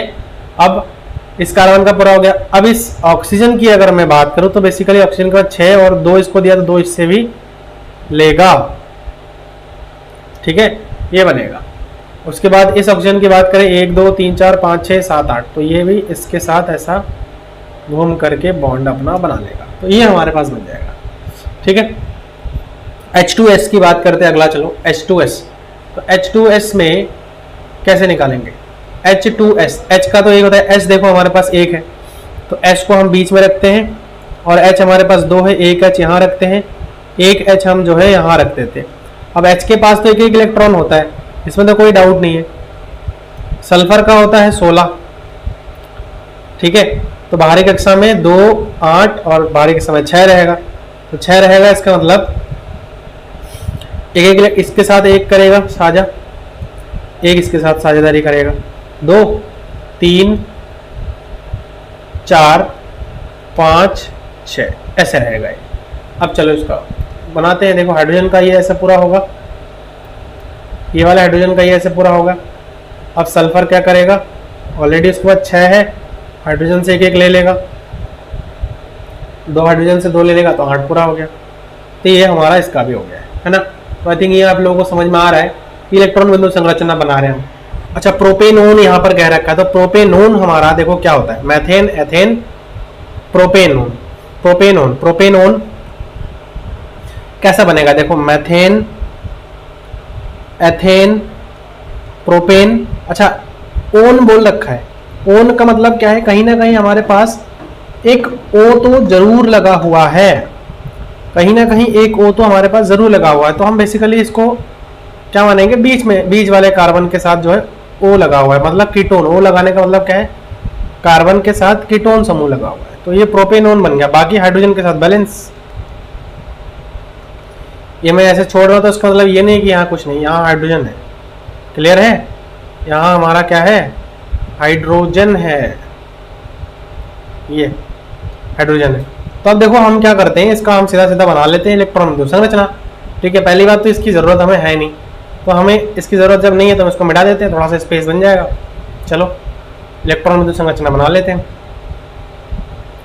देखो सबसे पहले जो जो हमारे पास दिया हुआ है हम उसे अकॉर्डिंग कार्बन को रखेंगे। सबसे पहले मैथेन एथेन प्रोपेन, तो मैथेन एथेन प्रोपेन, और ऑक्सीजन एक हमारे पास जुड़ेगा जो कि हम इस प्रकार से इसको यहाँ रख सकते हैं। अब हम इसके सारे के सारे के बैलेंसेस जो है पूरा कर लेते हैं। बाकी में आपको पता ही है कि इसके लिए हमारे पास 3 हाइड्रोजन इसके पास रहेंगे, इस वाले कार्बन के पास, इसका तो पूरा हो जाएगा, इनको डबल बॉन्ड से जुड़ता है, तो 1 हाइड्रोजन 2 हाइड्रोजन 3 हाइड्रोजन, ऐसे ही इसका भी पूरा करते, 1 हाइड्रोजन 2 हाइड्रोजन 3 हाइड्रोजन, ठीक है, 3 हाइड्रोजन। अब हम एक एक करके पूरा करते, देखो हाइड्रोजन का डॉट डॉट से दिखा देते, 1, इसका भी 1, इसका भी 1, ऐसे ही इसका 1, इसका 1, इसका 1। अब कार्बन का पूरा कर लेते हैं। कार्बन का देखो यहाँ इसके साथ 1 रहेगा, 2 3, इसके साथ 1 रहेगा, 4। अब इस कार्बन का इसके साथ 1 रहेगा, ठीक है, 1, अच्छा इसके साथ 2 रहेगा, 2 3 और 1 इसके साथ रहेगा, 4। अच्छा, अब जो है हम इस ऑक्सीजन की बात करते हैं, इस ऑक्सीजन को पूरा करते हैं। ऑक्सीजन को पूरा करने के लिए 1 2 3 4 5 6, ठीक है, दो दो साझेदारी करेगा। अच्छा, अब इस कार्बन की पूरा करते हैं, तो इस कार्बन की अगर मैं पूरा करने जाऊं तो कुछ ऐसा बनेगा। देखो, एक इसके साथ, एक इसके साथ, एक इसके साथ, एक इसके साथ, 4 पूरा हो गया। अब हम इसका घेराव बनाते हैं। देखो, ये हाइड्रोजन एक एक, ये एक एक पूरा हो जाएगा। पहले हाइड्रोजन का पूरा कर लेते हैं, यही नियम है। आप पहले हाइड्रोजन को बैलेंस करो, आपके लिए आसान हो जाएगा।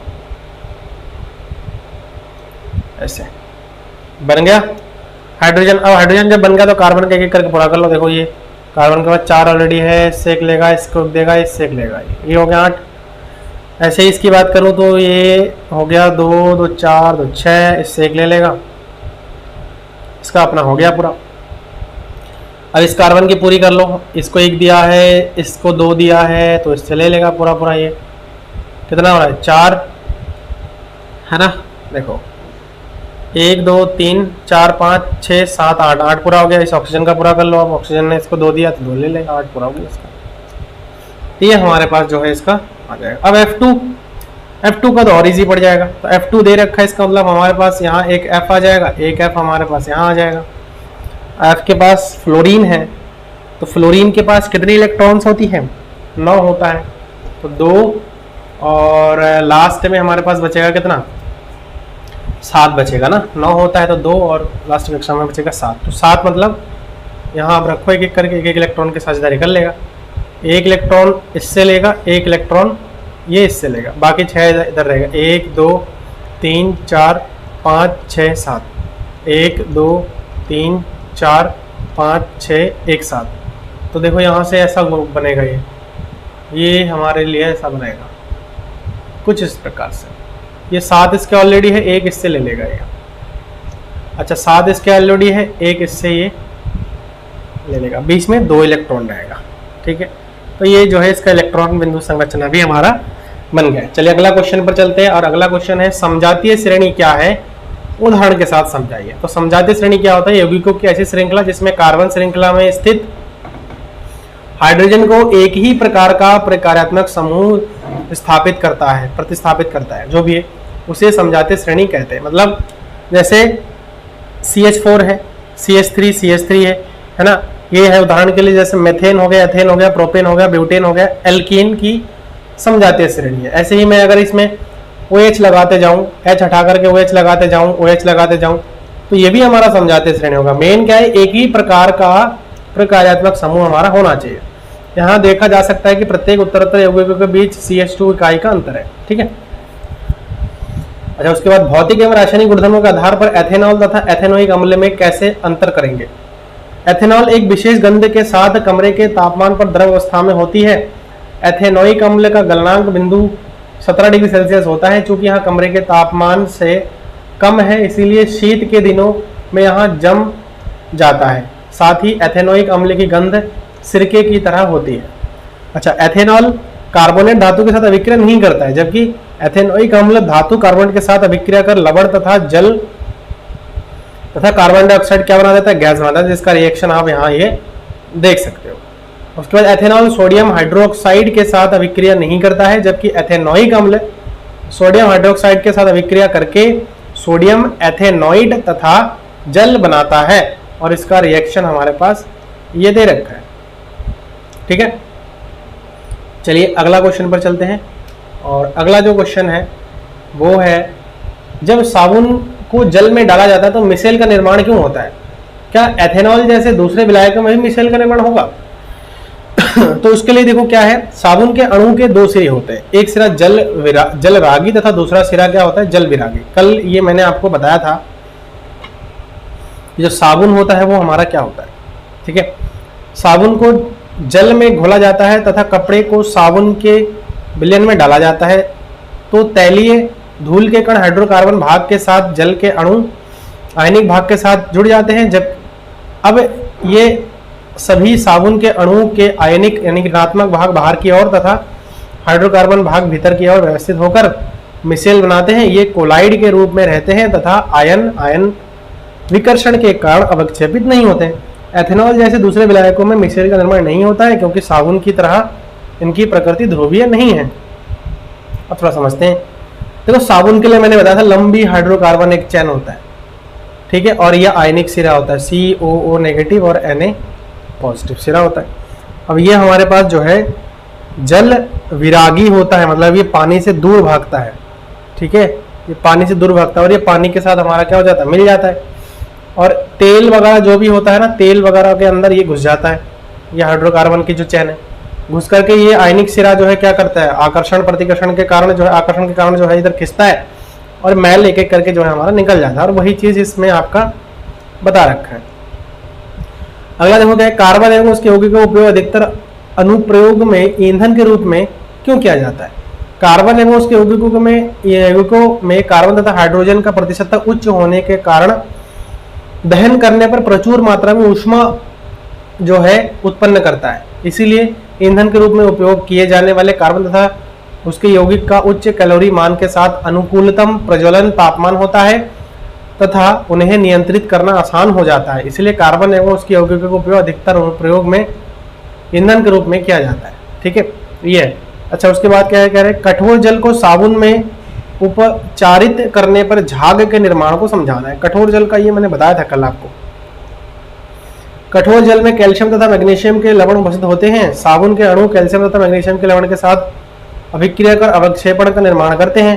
यहाँ अवक्षेपण जल के ऊपर सफेद परत के रूप में तैरता रहता है। यहाँ परत अघुलनशील पदार्थ स्कम कहलाता है। स्कम के निर्माण के कारण साबुन कठोर पानी के साथ सफाई की प्रवृत्ति को खो देता है। अगला क्वेश्चन, यदि आप लिटमस पत्र लाल या एवं नीला से साबुन की जांच करें तो आपका प्रेक्षण क्या होगा। साबुन की प्रकृति कैसी होती है भैया, क्षारीय होती है, इसलिए लाल लिटमस पत्र नीले रंग में परिवर्तित हो जाएगा जबकि नीला लिटमस पत्र नीला ही रहेगा।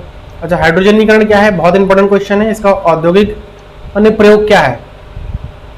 हाइड्रोजनीकरण उत्प्रेरक की उपस्थिति में हाइड्रोजन और अन्य यौगिकों के बीच रासायनिक अभिक्रिया है। हाइड्रोजनीकरण का उपयोग मुख्य रूप से असंतृप्त हाइड्रोकार्बन को कम करने के लिए किया जाता है। हाइड्रोजनीकरण एक आंतरिक अभिक्रिया है। उदाहरण के लिए जब एथेन को निकेल उत्प्रेरक के साथ गर्म किया जाता है तो यहाँ एथेन तक कम हो जाता है, ठीक है ना।